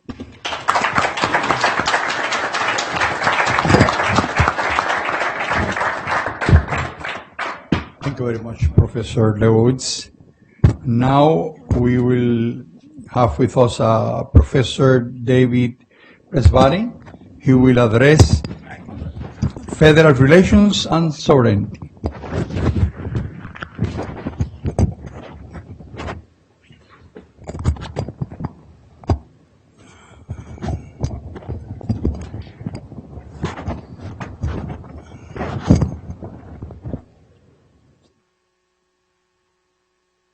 Okay. My fault. Thank you. Okay, so I will look at Puerto Rico-U.S. relations from an international comparative angle. 2 years ago, I wrote a book called Surpassing the Sovereign State, in which I look at what I call partially independent territories throughout the world. And so today I'm going to focus on the nature of Puerto Rico's condition now as a partially independent territory and its future opportunities. So this is what I'm going to do. I'll discuss, first of all, why I would say Puerto Rico is pretty clearly not a colony. Secondly, I'll talk about the concept of unwritten constitutional rules as it applies to Puerto Rico. Thirdly, I'll discuss emergency powers under PROMESA. And lastly, I'll say a few words about the political economic conditions of Puerto Rico. So first of all, some people call Puerto Rico a colony of the U.S. Some people even seem to want Puerto Rico to be a colony. I sort of understand why they say those things, but Puerto Rico is clearly not a colony, I would say. So what is a colony? And you know, part of my research doesn't just focus on partially independent territories. Part of my research focuses on what I call sham autonomy throughout the world. And there's a lot of arrangements like that throughout the world. You have the Bantustans of South Africa as a historic arrangement. You have modern arrangements like the autonomous region of China. You have some relatively obscure places like the Chittagong Hill Tracts of Bangladesh. But Puerto Rico is not one of those. So let's talk about what a colony is. What is a colony? First of all, they have a distinct form of nationalism. So does Puerto Rico. Secondly, they are constitutionally unincorporated. So is Puerto Rico. So with respect to nationalism, they are a culturally distinct people that believe they ought to rule over themselves within a specific territorial confine. That's one of the standard definitions of nationalism. Secondly, they are constitutionally unincorporated in the sense that they have a distinct set of rights, powers, and status as compared to the rest of America. I think that's a pretty standard definition of being constitutionally unincorporated. But thirdly, a colony has no sovereignty. But this is, I think, pretty clearly not the case for Puerto Rico. So with respect to colonies, unlike partially independent territories, colonies are under the full control of an imperial power. And some people point out that this also applies to Puerto Rico because of a strict reading of the U.S. Constitution reveals the territorial clause, which has already been mentioned here, Article 4, Section 3, Clause 2 of the U.S. Constitution, which says that all territories, and Puerto Rico is a territory, is under the plenary or absolute control of the U.S. Congress. But I argue that this view is historically, politically, and constitutionally inaccurate. And the reason I say this is that it is critical to understand America's Constitution, or any constitution for that matter, through not only its written rules, but also through its unwritten constitutional rules. So with respect to partial independence, it includes, similar to the colonial status, includes distinct nationalism. It also includes a status of being unincorporated. And, you know, this is not just Puerto Rico. These are, I look at territories all around the world. You'll see an image in just a second. But as I'll describe to you in just a moment, through unwritten constitutional rules, Puerto Rico has some sovereignty. And here's a look at my book as a kind of the image of planet-like, partially independent territories revolving around star-like sovereign states. So let's talk about unwritten constitutional rules.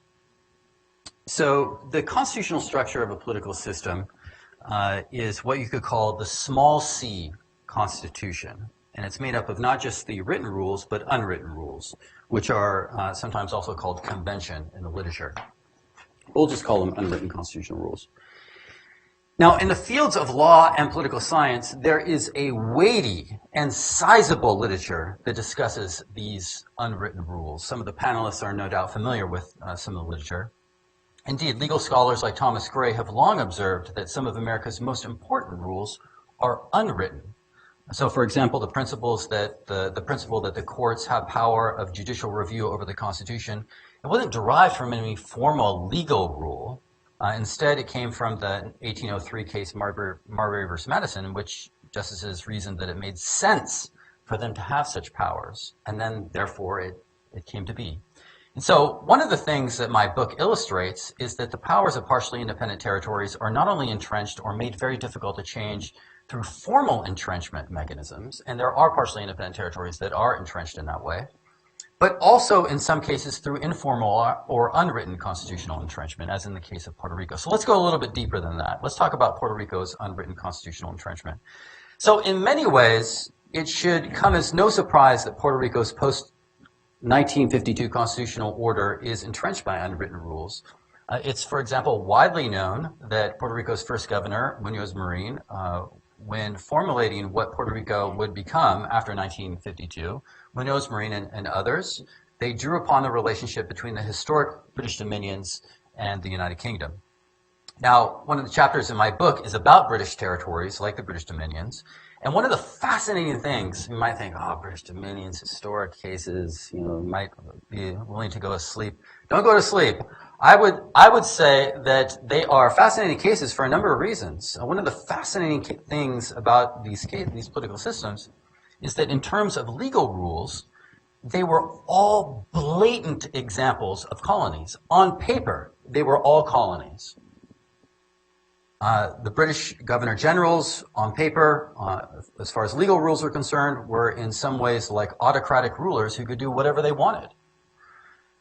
The unwritten rules, however, told a completely different story. So beginning with Canada, and then later including places like Australia, South Africa, Ireland, and others, after 1846, UK and Dominion leaders, they informally agreed to bring into being a new constitutional order for these territories. So just as unwritten rules prevent the British Queen from exercising her vast legal powers that still exist, you might think, well, the Queen doesn't have powers. Yes, she does. She has a lot of legal powers. Legally, she can control the military. Legally, she can cancel Parliament. She can fire the Prime Minister. She can do all those things. But she doesn't by unwritten rules. And so it was agreed between the UK and these British dominions that the role of the Governor-General would mostly become symbolic. The leaders also agreed that the dominions would mostly control their own internal affairs while the UK handled foreign and defense issues. And over time, a deep reluctance of interfering arbitrarily emerged with respect to these territories. Precedents of non-interference also continued to solidify over time. And so instead of statutes, directives, I don't know if you could see that, but do I have a laser pointer here? Oh yes, I do. Instead of these things here, these legal mechanisms, statutes, directives, common law, or a big C constitution, similar to America's 1787 Constitution, establishing the new constitutional order for these territories. It was done instead by informal agreements, by precedent, by generally accepted principle, the things on this other side over here. My laser pointer isn't perfectly working here. Precedent, generally accepted principle, informal agreements. And so instead of being enforced by judicial means, and you can see that here,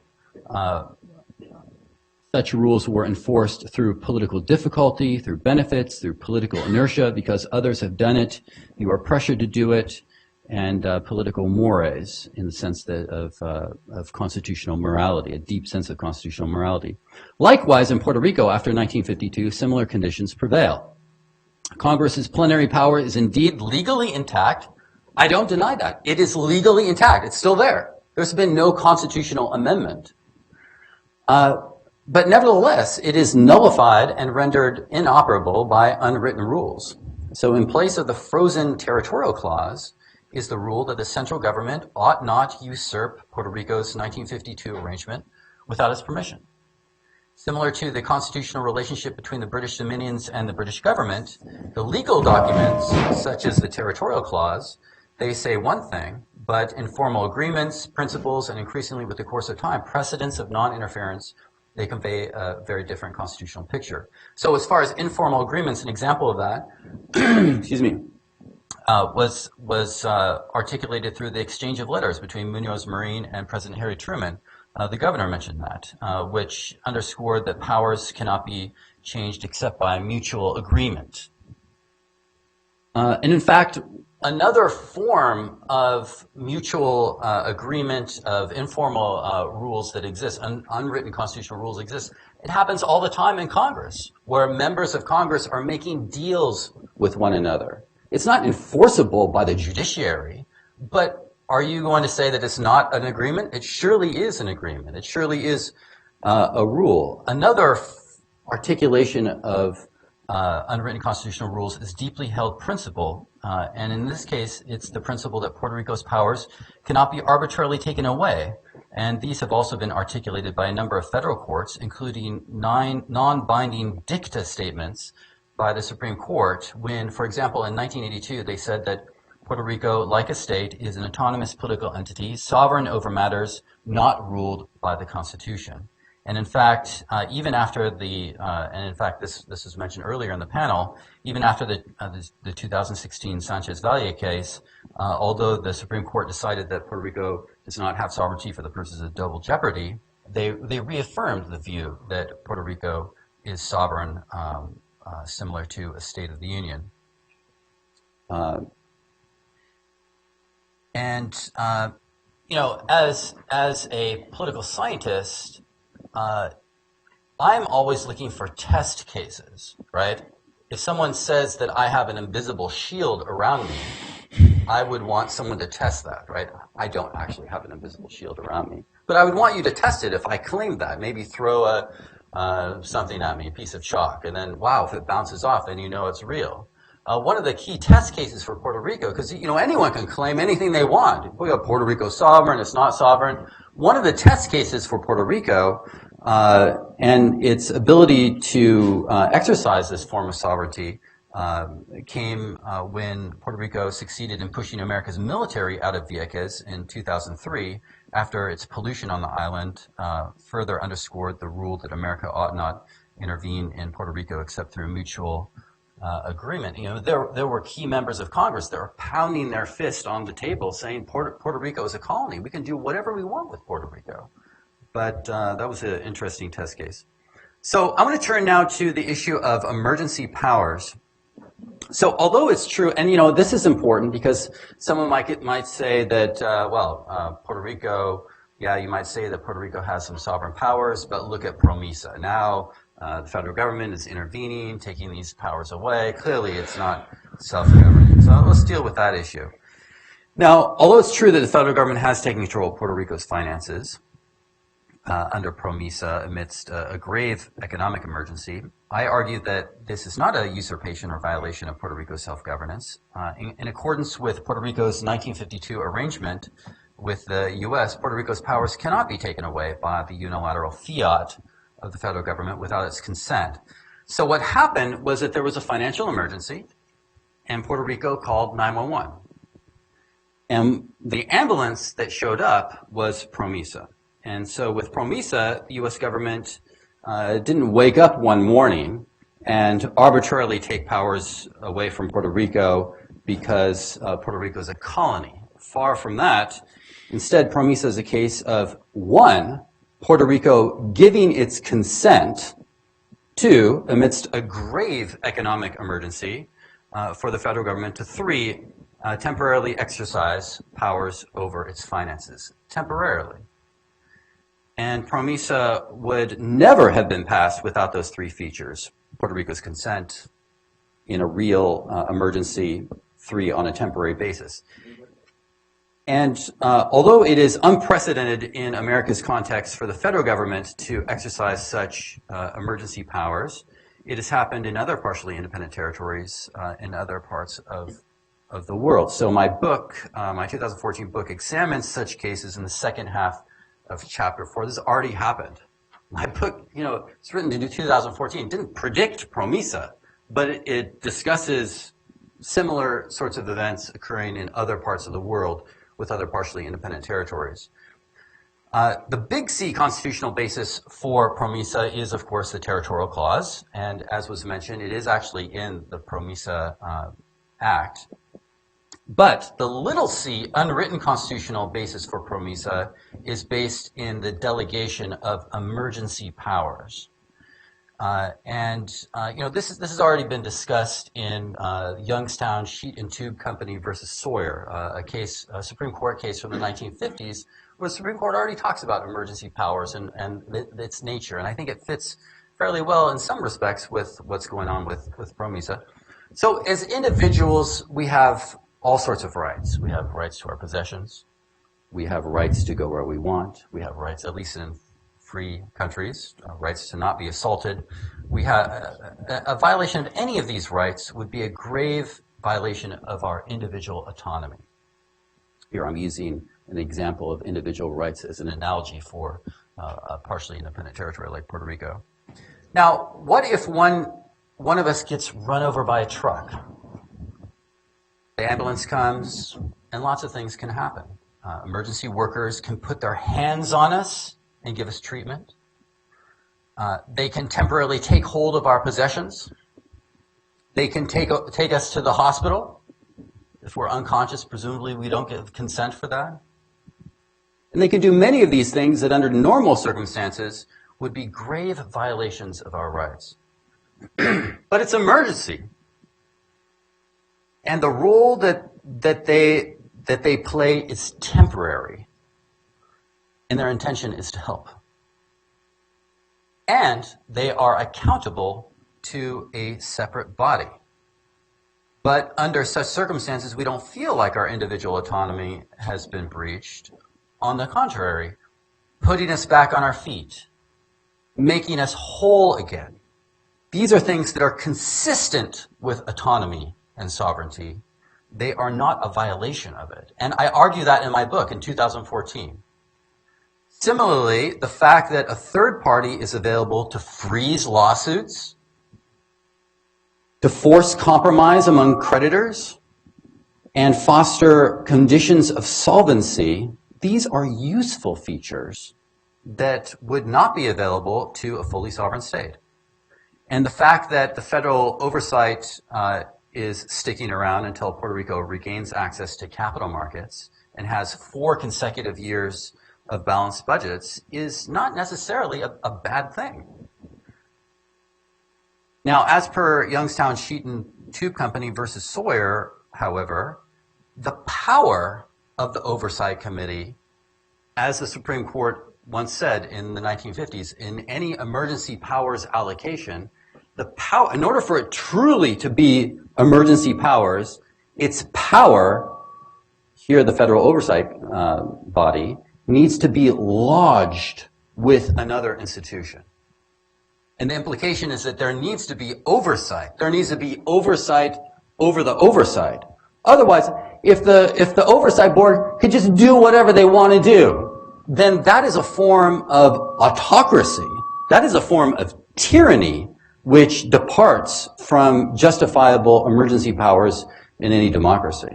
So you want oversight. So presumably, if the oversight is not happening from Puerto Rico's institutions, presumably Congress would then have some mechanism of oversight over the oversight panel. Because, when the ambulance arrives and you're laid out on the ground after being hit by a truck, right? It's great that the ambulance has arrived, but who's going to come out of the ambulance? Some scruffy, mess-up hair person who doesn't know what they're doing, or some professional individual, highly trained, under the oversight of another body. My guess is that all the people on the oversight panel are honorable people, and they're professionals, and they're going to do a great job. They're going to do a great job, like America did a great job for Detroit and other places. America, because of what it did in Detroit and other places, this is a tribute to America's capabilities. And so in some sense, the federal government has taken ownership over aspects of Puerto Rico's success or failure. The success of Puerto Rico now will be the success of that oversight panel. The failure, if the ambulance, if the patient dies, if the ambulance driver does weird stuff and Puerto Rico suffers as a result of that, that will not look good for the people on the oversight panel, presumably. But I think overall the idea of my analogy holds, and I'm glad that the ambulance has arrived, especially with the criteria that I mentioned.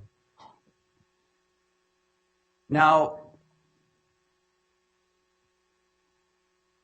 I want to turn now to some economic issues. So, for Puerto Rico, I would argue that the gas pedal of Puerto Rico's economy, the gas pedal, is its corporate tax. This is one of the big advantages of its status as a partially independent territory, which arguably would be lost if the territory became a state of the Union.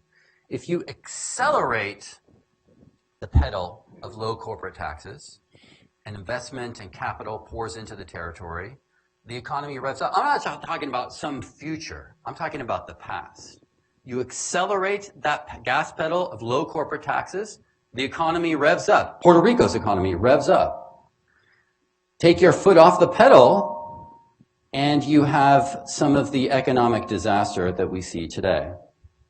So before World War II, conditions in Puerto Rico were more disastrous than today. People were living in the economic squalor that mirrored places like Haiti and the Dominican Republic. From 1921, under Section 931, not 936, but 931 of the U.S. Tax Code, Puerto Rico was treated as a foreign tax jurisdiction, as it remains today, for the purposes of corporate taxes. So like other parts of the world, U.S. corporations that operate in Puerto Rico after 1921 are exempted from U.S. corporate taxes unless they repatriate their income to the U.S. in which it's taxed, right? They're exempted unless they repatriate the income. So if you are a U.S. corporation operating in Puerto Rico after 1921, this creates a huge incentive to keep your income in Puerto Rico because you are not taxed by the U.S. unless you repatriate your income to the mainland. And so this was a huge benefit that the U.S. provided Puerto Rico in some sense, making it a foreign tax jurisdiction. The problem, though, after 1921 was that any benefits that might have accrued to these U.S. corporations in Puerto Rico were canceled by local Puerto Rican corporate tax. And so this ended in 1947 under the leadership of Munoz Marin with Operation Bootstrap. So under Operation Bootstrap, then with the Industrial Incentives Act of 1947, this eliminated the corporate tax in Puerto Rico, and so corporations and investments pour into the territory. And you can see this here to a certain degree. Here is the Puerto Rico's GDP per worker. I see that's canceled out here with the transfer to this computer. But this is GDP per worker, and this is GNI per worker, gross national income per capita. And you can see that under Operation Bootstrap, Puerto Rico I mentioned the gas pedal of history. Puerto Rico is a muscle car. It is going crazy here with incredible economic development. At this point in history, Puerto Rico is surpassing the Asian tigers. It's surpassing Taiwan. It's surpassing Hong Kong. It's surpassing Korea, South Korea. But here's the thing. When these businesses made money, they reinvested it in Puerto Rico, lest they be taxed in the U.S. mainland. And from 1950 to 1975, Puerto Rico experienced what economists call capital deepening, in which there's an increase of capital accumulation per worker.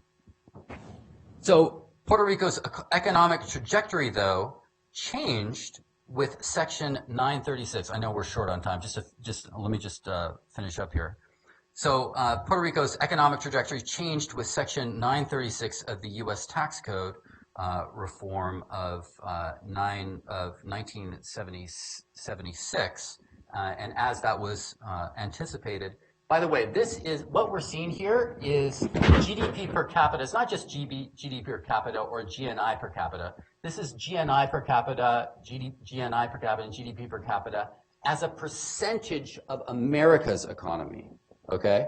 So here, in all this here, we see Puerto Rico surpassing America in terms of its growth. But here, after roughly around this time, after Section 936 of the tax code, we see that flattening off as far as GDP per capita, but decreasing in terms of Puerto Rico's workers. Less and less people became employed in Puerto Rico after this. And the problem was this, that 936 allowed the tax income to be repatriated to America. You could be sitting in my home state, in Massachusetts. I live in the Boston area. You could think, I don't need to keep my money in Puerto Rico anymore. I can repatriate it now to the U.S. Why do I have to stick around now in Puerto Rico? I don't. 936 allows me to repatriate this. So 936, if I could move forward, advance this further in time, 936 continued to allow Puerto Rico's economy to grow. It wasn't growing faster than the U.S., but Puerto Rico's economy still grew under 936 because of corporations continued to move there. But as far as keeping the money in Puerto Rico, so it would hire Puerto Ricans, it began. There was capital flight, and so nevertheless, after the middle of the 1970s, you see this change, and so. Anyway, what I want to say, time is running short here. What I want to say is that if you make Puerto Rico a state of the Union, then it's taxed like a state of the Union, right? And you take away the gas pedal. The gas pedal is not being used right now. Right now, I look online. I know I've been told differently that Puerto Rico, for certain exceptional cases, have a corporate tax of 4%. But if you look online, and maybe you're an entrepreneur in the U.S., you say, well, Puerto Rico is a nice place, nice beaches, et cetera, et cetera. I want to go to Puerto Rico. The tax rate that you see is 39%. That's the same as the U.S., essentially. Now, what happened after 936 was canceled, after it was phased out in 2005, 2006, is that a lot of corporations start to move. That's part of the financial disaster we had today. The gas pedal issue was not used. And a lot of those corporations, I know the GAO report reported, this is a 1992 report, predicted that a lot of the money would come back to the U.S. It didn't. It went to Ireland. It went to the Cayman Islands. Why would you come back to the U.S.? Their tax rate, their corporate tax rate is 39%. You're not going to do that. You're going to go somewhere else. And that's what they did. And in fact, I've read reports from economists that said that the Irish were very happy about 936's cancellation, and they rejoiced. And in fact, some economists have correlated the boom that Ireland has experienced with the cancellation of 936. Now, today we live in the age of Donald Trump, right? These people are taking away our jobs, as occurred with Ireland and other places. And so, if you want to, if the federal government really wants to stick it to these other places that are taking America's jobs away, one thing they could do is try to reform the entire tax code of the U.S. Bring the corporate tax rate down from 39% to something else. That is not going to happen ever, probably. Maybe not. I don't want to say ever. It's not going to happen. Let's be realistic. But what you can do is take advantage of the fact that Puerto Rico is not a state. It's a commonwealth. They're a foreign tax jurisdiction, and you could create the environment similar to what Munoz Marin did with Operation Bootstrap, and create the conditions so Puerto Rico can bring its corporate tax code down. You might say this is unrealistic. Some Puerto Ricans might say, are you kidding me? Look at our economic conditions. How are we possibly going to bring our corporate tax rate down to something like Ireland? Ireland is 12%. Hong Kong is 16.5% from Puerto Rico's 39%. How are we possibly going to do that? My answer to you is Munoz Marin did it. You know, back in the days of Munoz Marin, some economists said that it's so shameful. Such was the state of Puerto Rico's economy, where even one economist was saying that U.S. farmers provide more money to a pig than a Puerto Rican family at that time. Such was the poverty there. And yet, Munoz Marin was able to do it. He was able to find a way. Ireland was in a difficult situation. They found a way. Hong Kong, they found a way. Puerto Rico can find a way. Bring the corporate tax. You know, the Puerto Rican people, in my impression, are so hospitable, so generous, so loving. The Puerto Rican people are great.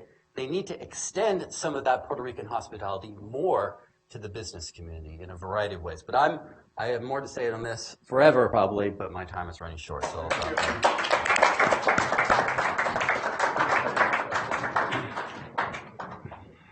Now we will have 25 minutes for questions from the audience. Yes, please. Well, first of all, thank you all for your presentations. And I was struck by the last speaker's comment regarding consent, but I want to frame it within a bigger state. The US Supreme Court has been evolving in a lot of their philosophy. I mean, we can start with the Camden case, brought back the insular cases that until that time nobody even thought about it for 100 years, but it became a necessity. And that brought up that, or resuscitated those type of cases, which in a way, the Puerto Rico case now. But the Supreme Court has also reevaluated the Voting Rights Act, which nobody thought that was ever going to be again.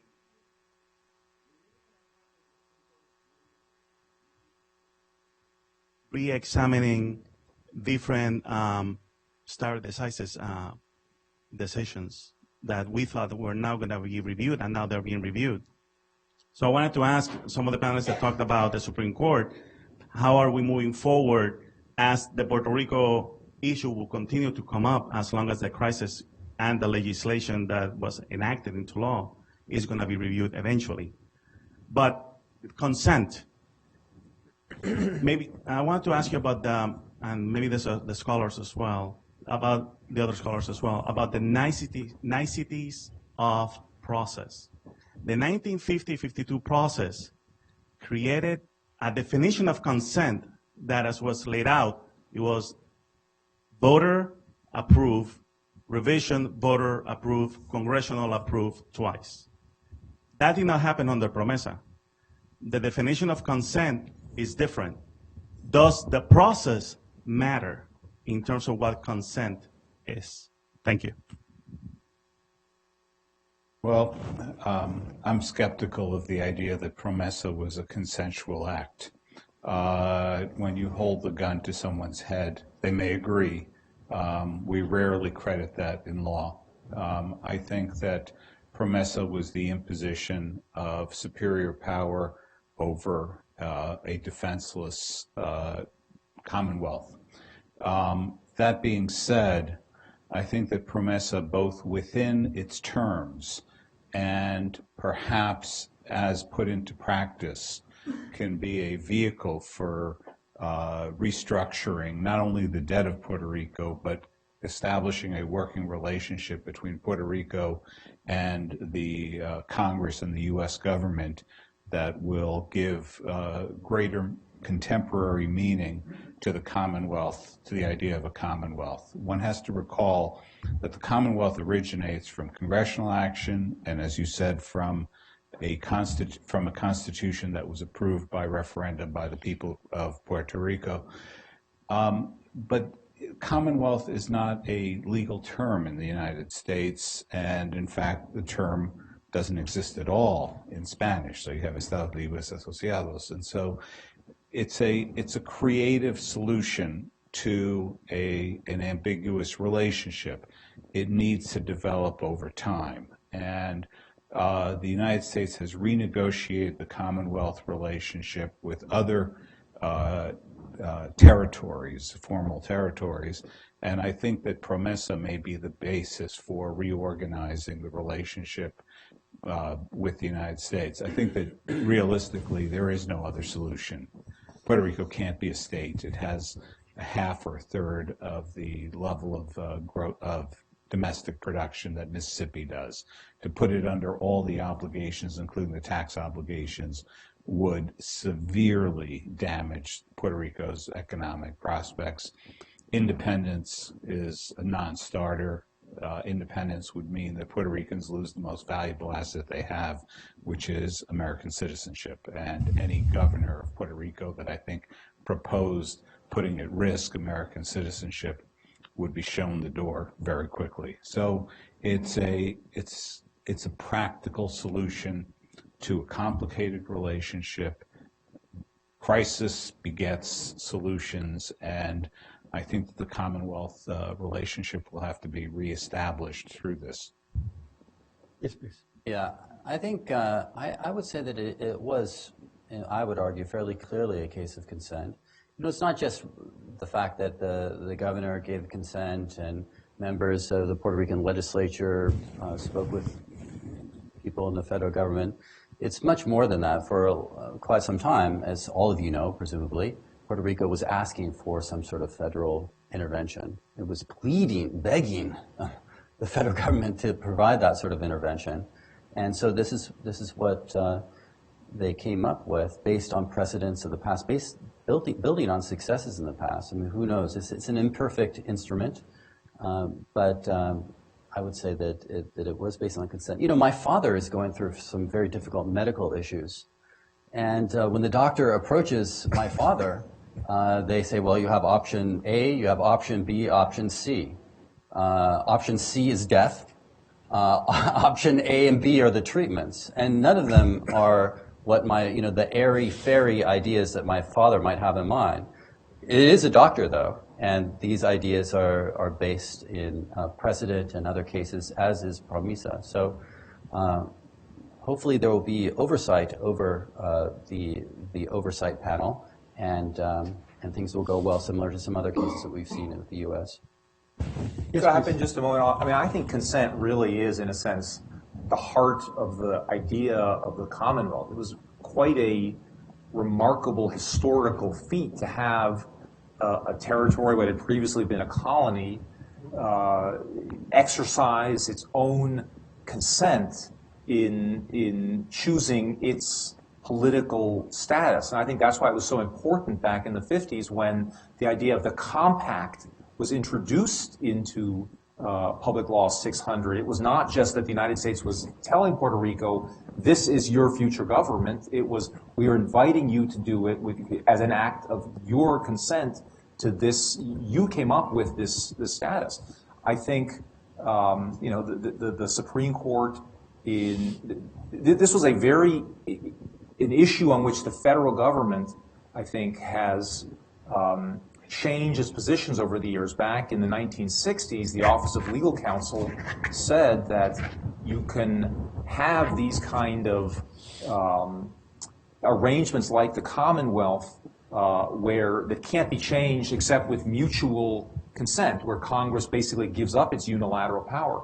The executive withdrew from that later during the Clinton administration, interestingly enough, on Guam and the Virgin Islands. And I think since then, they have taken a consistent view that Congress cannot create these mutual consent compacts as a constitutional matter. I think that's one of the things they were really fighting in Sanchez-Valle. If you look at the various OLC opinions over the years, this is a major point of contention. Again, I may be more optimistic in my reading and interpretation of Sanchez-Valle than some of the panelists, but I think Sanchez-Valle at least left the consent issue and the compact issue very much untouched. It recited all those things, and I think there could certainly be a basis after Sanchez-Valle as well as before Sanchez-Valle for challenging the imposition of Promesa as a violation of the compact. Again, whether or not that's realistic as a political and pragmatic matter is another issue. But certainly, I think there is a basis there. There would certainly be an argument that in some way it was consented to anyway, but I don't think that's a far-fetched issue. One of the issues, I think, just 2 points on consent. One of the points to be noted is that it's not mentioned. the point is a good one, that this process, which was thought out very carefully in the connection with the establishment of Commonwealth, is not mentioned at all, even by the most enthusiastic. Justice Kagan, on her most enthusiastic statements about how wonderful Commonwealth is, doesn't talk at all about the issue of consent. She never mentioned it. She doesn't seem to care about it. And it doesn't come up. The original idea was to create some kind of formal relationship similar to a state, but it has not, that I can find, it has not gained a significance that one would have thought. The argument that in some way that there is a compact here that requires the Puerto Rican consent, much more modest efforts at mutuality have failed. And that's what I think is the possibility. Professor Sakharov's comments are appropriate. That is the hope here, that out of the board and the relationships that have to exist between the board and these elected officials, whether it's the Puerto Rico government representative or this reinvestment guy, that relationship is going to have to get closer if this is to go anywhere.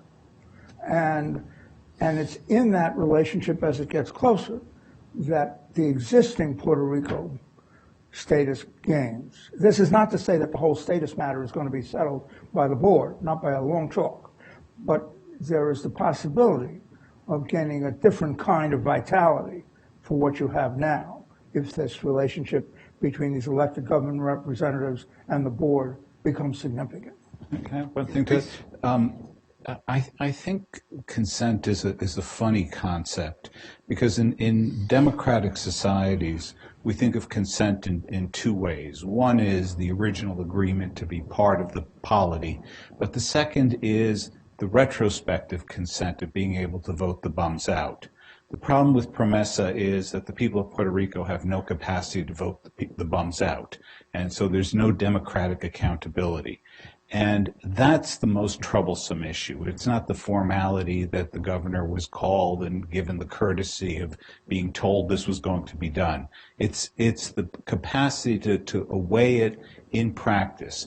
And I think that I fully agree with Chris that that it is this issue which is a constitutional sticking point and which can be avoided as a constitutional sticking point, not in theory, not in formality, but in practice and how this relationship works. Because if there is, as the statute sort of anticipates, a collaborative relationship between the board and the elected officials of Puerto Rico, then the constitutional issue subsides. And then you have a manner of working through the economic crisis with bankruptcy reorganization protections, with the cram down capacity, but also with a retained measure of democratic accountability. I think that's the key going forward.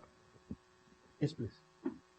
I would argue that, I don't know if this is going to be controversial, but I would argue that even if Puerto Rico did not give its consent, that the intervention by the federal government would be consistent with emergency powers, and it would be consistent with Puerto Rico's ultimate sovereignty and autonomy. You know, if you get run over by a truck and the hospital comes, it's not going to be pleading for your consent. You might be unconscious. Abraham Lincoln, when he exercised emergency powers, when he deported members of Congress, when he overruled what the Supreme Court said, he didn't get consent from anyone. He did what was necessary to restore the Union. So if the intention of Congress is to restore Puerto Rico, which presumably they're doing, and they've laid it out very carefully, and it's temporary and all that, then I would say that even without consent, it would be fine. Yes, please.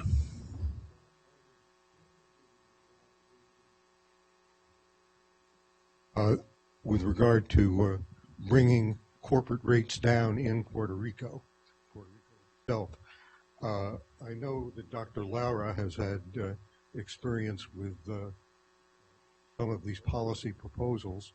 Be interested in Dr. Laura's comments on the economic feasibility, fiscal feasibility of going in that direction?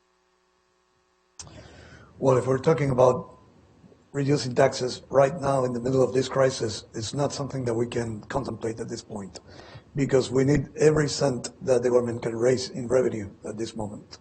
And that's an issue, as you probably know, with the Law 154 that has become a controversial item in Puerto Rico's relations with the U.S. Treasury and the American companies in Puerto Rico. We enacted this tax and we then became addicted to it, fiscally addicted, in the sense that it generates too much revenue for our Treasury and we cannot do away with it. And it's something that we need to negotiate at some point with the U.S. Treasury. When that happens, we will have to go back and see how we can make up for those revenues in Puerto Rico with our tax system. We will need to revise the tax system. The whole thing has to be done in concert with the U.S. government, and preferably as the U.S. government also looks at changing the tax system for American corporations worldwide. And that's the direction that we have been trying to move in with the recent proposal to create a new section in the tax code. Yes, Governor.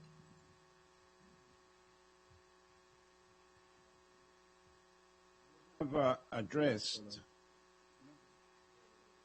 Okay, you have addressed the interaction between the board and the government of Puerto Rico and the need for a creative interaction so that this whole thing can work at the end of the day.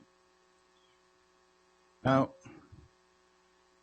we have to take into account the ideological difficulties that arise for that creative interaction to occur. Because, as we all know, there will be a pro-statehood government coming into Puerto Rico the next 2nd of January. And with regards to changes of a nature that go against their ultimate objective of statehood, they would not be willing to engage in that fashion. If we did have a Commonwealth government, that would be much easier. But that will not happen for the next 4 years, for certain. Given this volatility of the Puerto Rican electorate, we might find ourselves with the board dealing with different approaches that may seriously hamper this cooperative arrangement that you envisage as the best result. And that there will not be, through the process of the board, an interaction between the Congress and Puerto Rico to reestablish the Commonwealth relationship. That may well happen because of the politics here involved. So the question is, if that were the case, at the end of the day, we will find ourselves with this Commonwealth relationship that has been affected by the imposition of this board and the need for a solution to that damaged relationship. Therein, we might have to go to a new exercise of self-determination with all the options. If that were the case, would you consider Commonwealth to be one of the legitimate options with the approvals that the people of Puerto Rico might think, to be presented to the people of Puerto Rico in that exercise of self-determination at the end of the day? Well, I think it's directed to me. Governor Hernandez Colon, I can't obviously, I'm not the best positioned person here to speak on Puerto Rican political prospects internal to Puerto Rico. But there is a tendency in politics for people who go from campaigning to running to governance to be mugged by reality. And so Nixon had to go to China. We have many examples of the unexpected taking hold. I think that there are, I just don't see that statehood politically is going to happen. We have a Republican Congress, we have a Republican president, so we have unified government. If ever there was a time when the statehood option would be put on the table, it seems now I'm extremely skeptical of that. So the question is, what's going to be the relationship that emerges? And I think that there's two likely prospects. One is that there will be a generalized collapse of Puerto Rican government, and that promesa will be the imposition of an oversight board that exercises more and more full governmental functions. I think that would be a disaster for Puerto Rico. I think that would be a disaster constitutionally for the United States and might lead to a constitutional crisis in the United States. The other is a process of accommodation in which one hopes that wise heads and responsible leadership will assume the responsibility of the moment. If it doesn't happen, we have many examples of political collapse because of bad governance. But in the meantime, you have this very powerful institution which has no democratic legitimacy in Puerto Rico. There's necessity for it, but it has no democratic legitimacy. And I think that the United States is quite committed to Puerto Rico having democratic legitimacy. I can't imagine that we can hold our heads up in the world if that's not the case. So without knowing anything about the incoming government of Puerto Rico, I remain optimistic that this has to be the hope.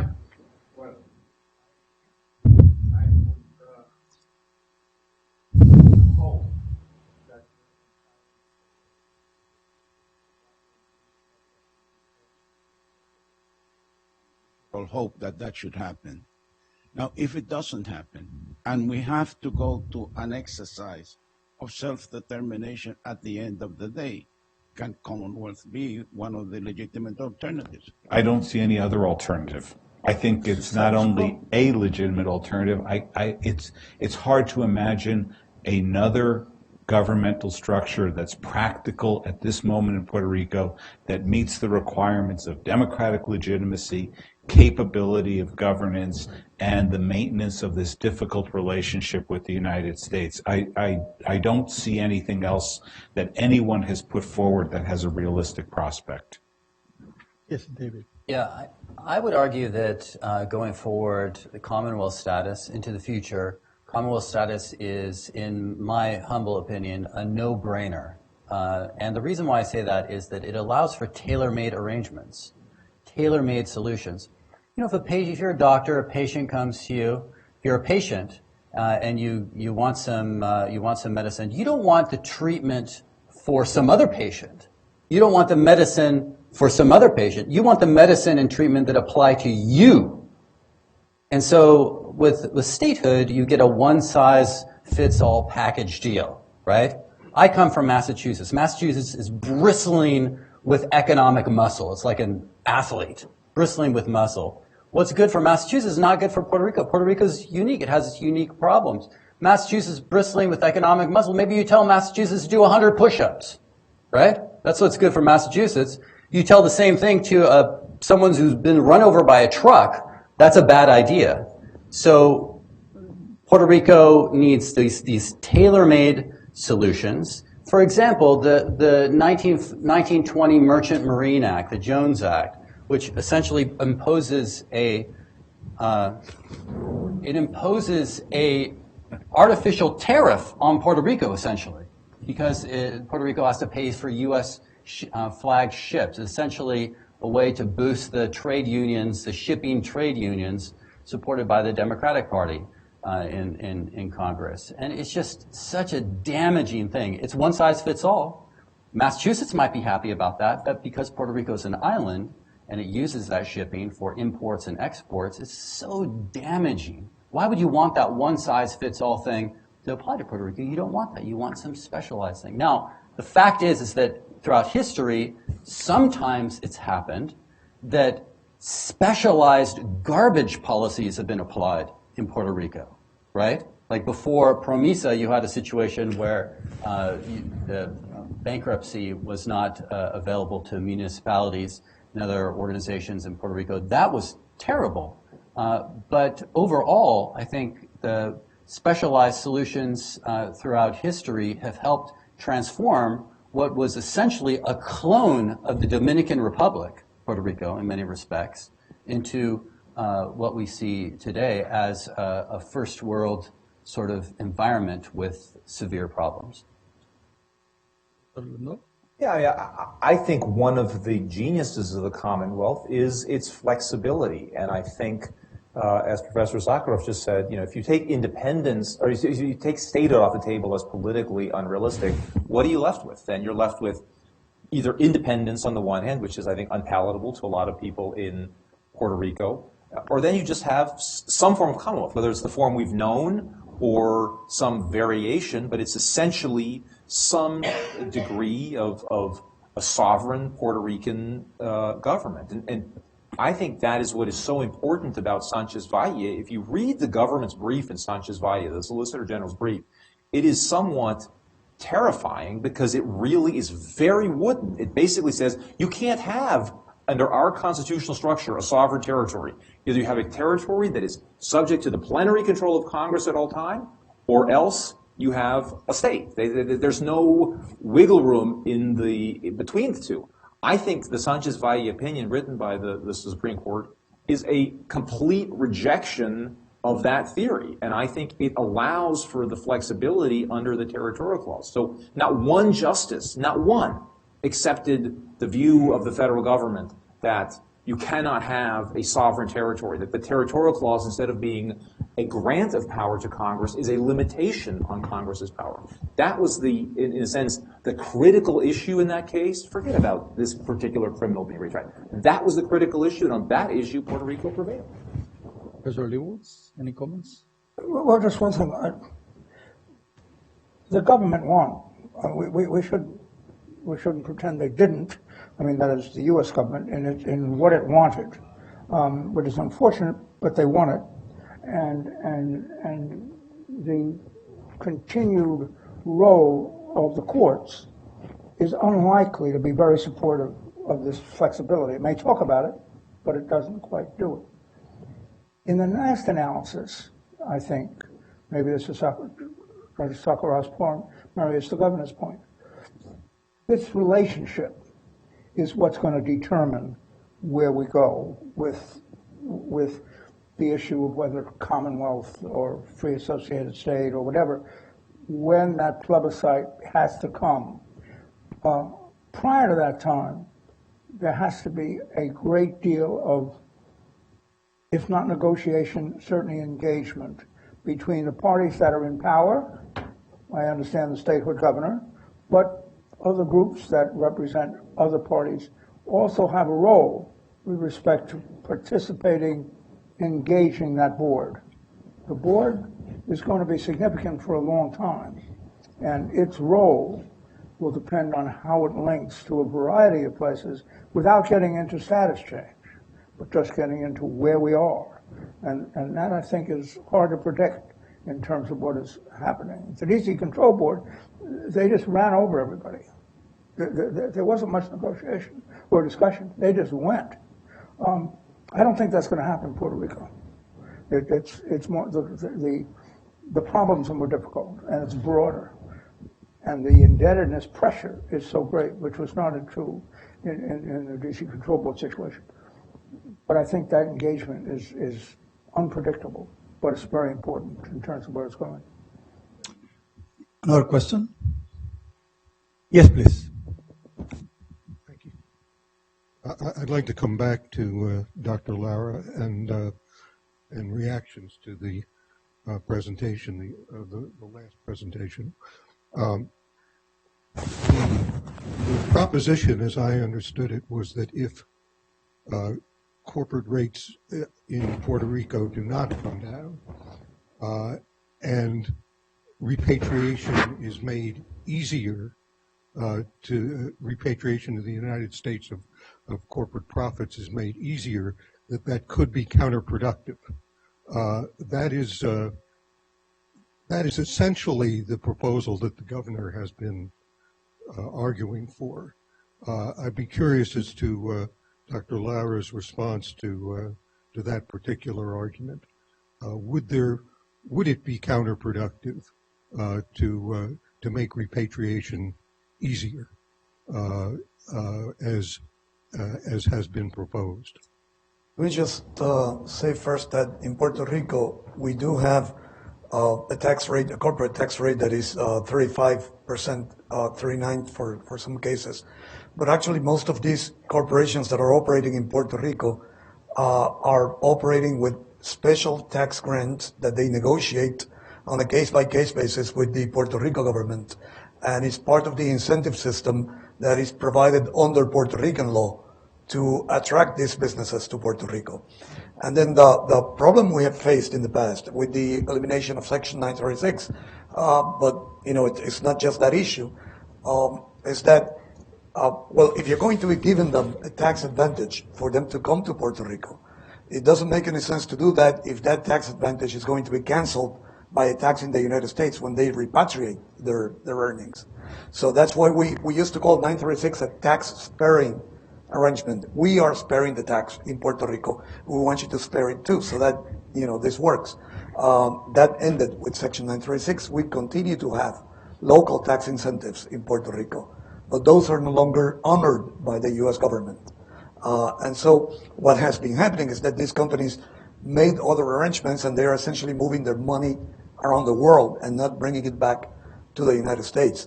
Politically, it would be much more attractive for us in Puerto Rico to have an arrangement whereby the U.S. can benefit from having this money flow back into the U.S. economy.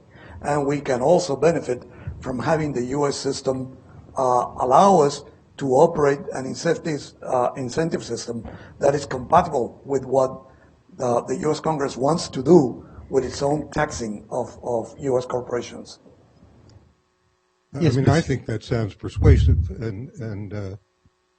but specifically, the argument is there'll be such an incentive to bring this back to the United States that the funds and the jobs and the employment will not remain in Puerto Rico, and that doesn't sound right to me. It sounds like it doesn't sound right to you as well. Well, in fact, what has happened in the past is that a lot of this money has not stayed in Puerto Rico. It's been a portion of it has been staying in Puerto Rico, and we can design. And it would be a good idea to design, and we did have it in the past. We can design mechanisms to make sure that some of that money stays in Puerto Rico and is reinvested in Puerto Rico. We did have that for a time, and it actually worked very well. We do not necessarily have to have all of that money in the Puerto Rico economy to make it a good proposition for us. And in some senses, it could end up being too much money for us to keep in our local economy and to be able to assimilate productively, because we're talking about sizable amounts of earnings. But the U.S. economy does need that money to be repatriated. So I think it works for both sides to design it in that way. Yes. Thank you. I would argue, I would slightly disagree and just say that Puerto Rico, it needs what economists call capital deepening. The money needs to stay in Puerto Rico as much as possible. If you're a corporation, what's going to happen is you set up shop in Puerto Rico. You're still in America. You're in Puerto Rico. And the jobs are not being then stolen by Ireland and some other places. But for U.S. tax purposes, you're treated as a foreign tax jurisdiction. So one of the beauties of what Munoz Marin set up in 1947, the beauty of it is that from the federal government's perspective, there's no 936 back then, right? money that's repatriated back to the United States is taxed at a much higher rate, 39%. So you have a vested interest in keeping your money in Puerto Rico and not repatriating it, which is great. Right now, unemployment in Puerto Rico is high. The employment levels in Puerto Rico are very low, just around 40% as compared to 60-some% for the United States. That's terrible. You need more employment in Puerto Rico. If you're a company in Puerto Rico, a U.S. company, right? You're making money in Puerto Rico. Maybe you're like my brother-in-law who works in Silicon Valley, who's building driverless cars. Maybe you set up your driverless car company in Puerto Rico. Great beaches. I know I'm confident, I'm hopeful that there will be more reforms to make it attractive for businesses to come to Puerto Rico. You set up shop there. Now with your profits, what do? Let's say the corporate tax is really low in Puerto Rico. You're not going to repatriate it back to the United States because you get hit by the U.S. corporate taxes. Maybe you send some of that to some other jurisdictions like the Cayman Islands or whatever, but you have all this money. What do? You employ Puerto Ricans. That's what you do. Because Puerto Rico has some disadvantages. It's a huge advantage when you compare it to other economies. It's educated workforce. There's a lot of educated people in Puerto Rico. It's one of the beauties of Puerto Rico. So you don't want to repatriate the money to the U.S. And for those people who think, well, why not repatriate it? It'd be good for the U.S. I mean, come on. Do you want to help Puerto Rico or not? Puerto Rico is part of the United States. It's like a patient, dying on the table. It's part of America. You don't want the jobs elsewhere. You want them to come to Puerto Rico, so you want the money to be repatriated, not be repatriated. A few weeks ago, Professor Jose Frontera, Dean of the School of Law of the Catholic University of Puerto Rico, on the 90th anniversary of the law office of Mr. Rafael Hernandez Matos, father of Rafael Hernandez Colon, former governor of Puerto Rico. He analyzed the current situation of Puerto Rico. The title of his presentation was, and I quote, "The Historical Convulsions of the Puerto Rican Law Order." I end my quote. Dean Frontera ended his analysis with 9 questions.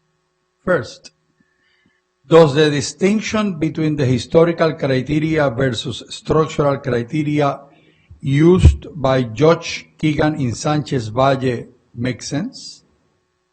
Second, what is the true historical root from which sovereignty originates? Is it really Congress or the people of Puerto Rico? If it is Congress, how does it fit with international law regarding self-determination? The fact that Puerto Ricans have self-determination rights means on itself that they are a nation. If that is the reason for the 1950s constitutional process from which the Commonwealth emerged, then the people of Puerto Rico is the sovereign and not the Congress. That is why Puerto Rico has self-determination rights, but not the District of Columbia, for example. Third, if a case is brought to the attention of the Supreme Court challenging the authority of Congress to approve PROMESA, with its consequences related to political rights and international obligations, which criteria will be used to resolve the issue? The historical or the structural criteria? Fourth, in Flores de Otero, an underlying case to Sanchez Valle, at page 597, the court made a distinction between, and I quote, when Congress had the powers under the territorial clause versus now that the Congress has relinquished that authority. I end the quote. Can Congress eliminate rights already given to a non-incorporated territory without considering the elements of due process of Amendment 15? Fifth, not once since the Constitution of the Commonwealth was enacted and approved has the Supreme Court stated that Puerto Rico is under the territorial clause and the powers that it gives Congress. If that is so, how valid is PROMESA if its authority is based on that power? 6. PROMESA creates the Oversight Board as a component of the government of Puerto Rico, although without local action and affecting the constitutional powers of Puerto Rico. Does this constitute a tacit amendment of the Constitution of Puerto Rico? But did not Congress approve that only the people of Puerto Rico can amend its own constitution? 7th, the U.S. has accepted free association as a mechanism for self-determination under the United Nations Charter and international law. Once a colony has gone through a self-determination process, may the former metropolis revert it? 8th, PROMESA gives the board power to approve the fiscal plan submitted by the government of Puerto Rico. Recently, former Governor Rafael Hernandez Colon, addressing a community in Puerto Rico, emphasized that the fiscal plan should be oriented to defend the common good, to establish a rational tax system that promotes solidarity, that there should be rigor and integrity in the management of the public resources, and that special attention should be given to defend and support the families of Puerto Rico. When public interest and public determinations of the local government and the interests of the board conflict, which will be protected? How can a board created within the local structure have power on itself over the elected branches of government? A condition from Congress for the approval of the Puerto Rican Constitution was that the values of a Republican form of government and democracy were to be upheld and protected. How does this power fit into that model?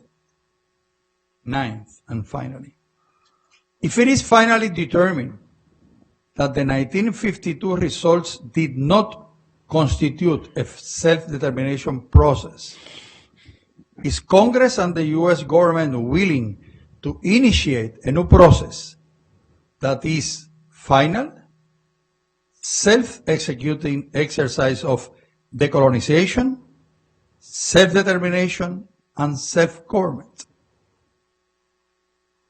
On behalf of the government of Puerto Rico, I thank you, the participants, for coming to this activity, and to all of you for attending this forum. We really look forward to future events like this, maybe in Puerto Rico, in the Pontifical Catholic University of Puerto Rico, because we will have to address and discuss many of these challenges. And finally, I want to add 2 additional comments. I think that an important process to educate our people of Puerto Rico is extremely important. We have to create a process to educate our people about the situations, to get them really informed about what is happening, and also to develop a platform to communicate these issues that we have been discussing today. Governor, please.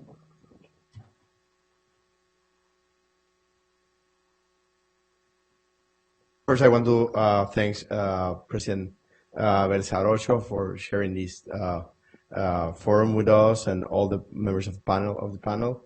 And just to point out, I think that we should have more of the forum discussions like this one. The discussion where I think that, as to myself, everybody that were present here or through the internet find it enlightening, and I commit myself to help and replying this type of discussions here in the mainland and of course in Puerto Rico. I'm so proud to promote it. And I look forward to see you again, together or separate, again in discussions like this one. So thanks a lot for bringing your point of view that, of course, enriched the Puerto Rico public opinion and bring the discussion to the next level. Thank you so much. Your book, you wrote that with a series of other people, Carl, and so yes, it's excellent. Pleasure. Gracias. Encantado. Wonderful, thank you. ¿Cómo? You're so- Espero verte pronto. Having- Recuerde, digo que voy a escribir algo, quiero, voy a escribir pendiente. Muchas gracias, muy bueno. So thank you, Governor. Thank you, Governor. My pleasure. Thank you. Yes. Thank you so much. It's a pleasure. No, mine. Mine. I think your comment will be highly appreciated from Puerto Rico.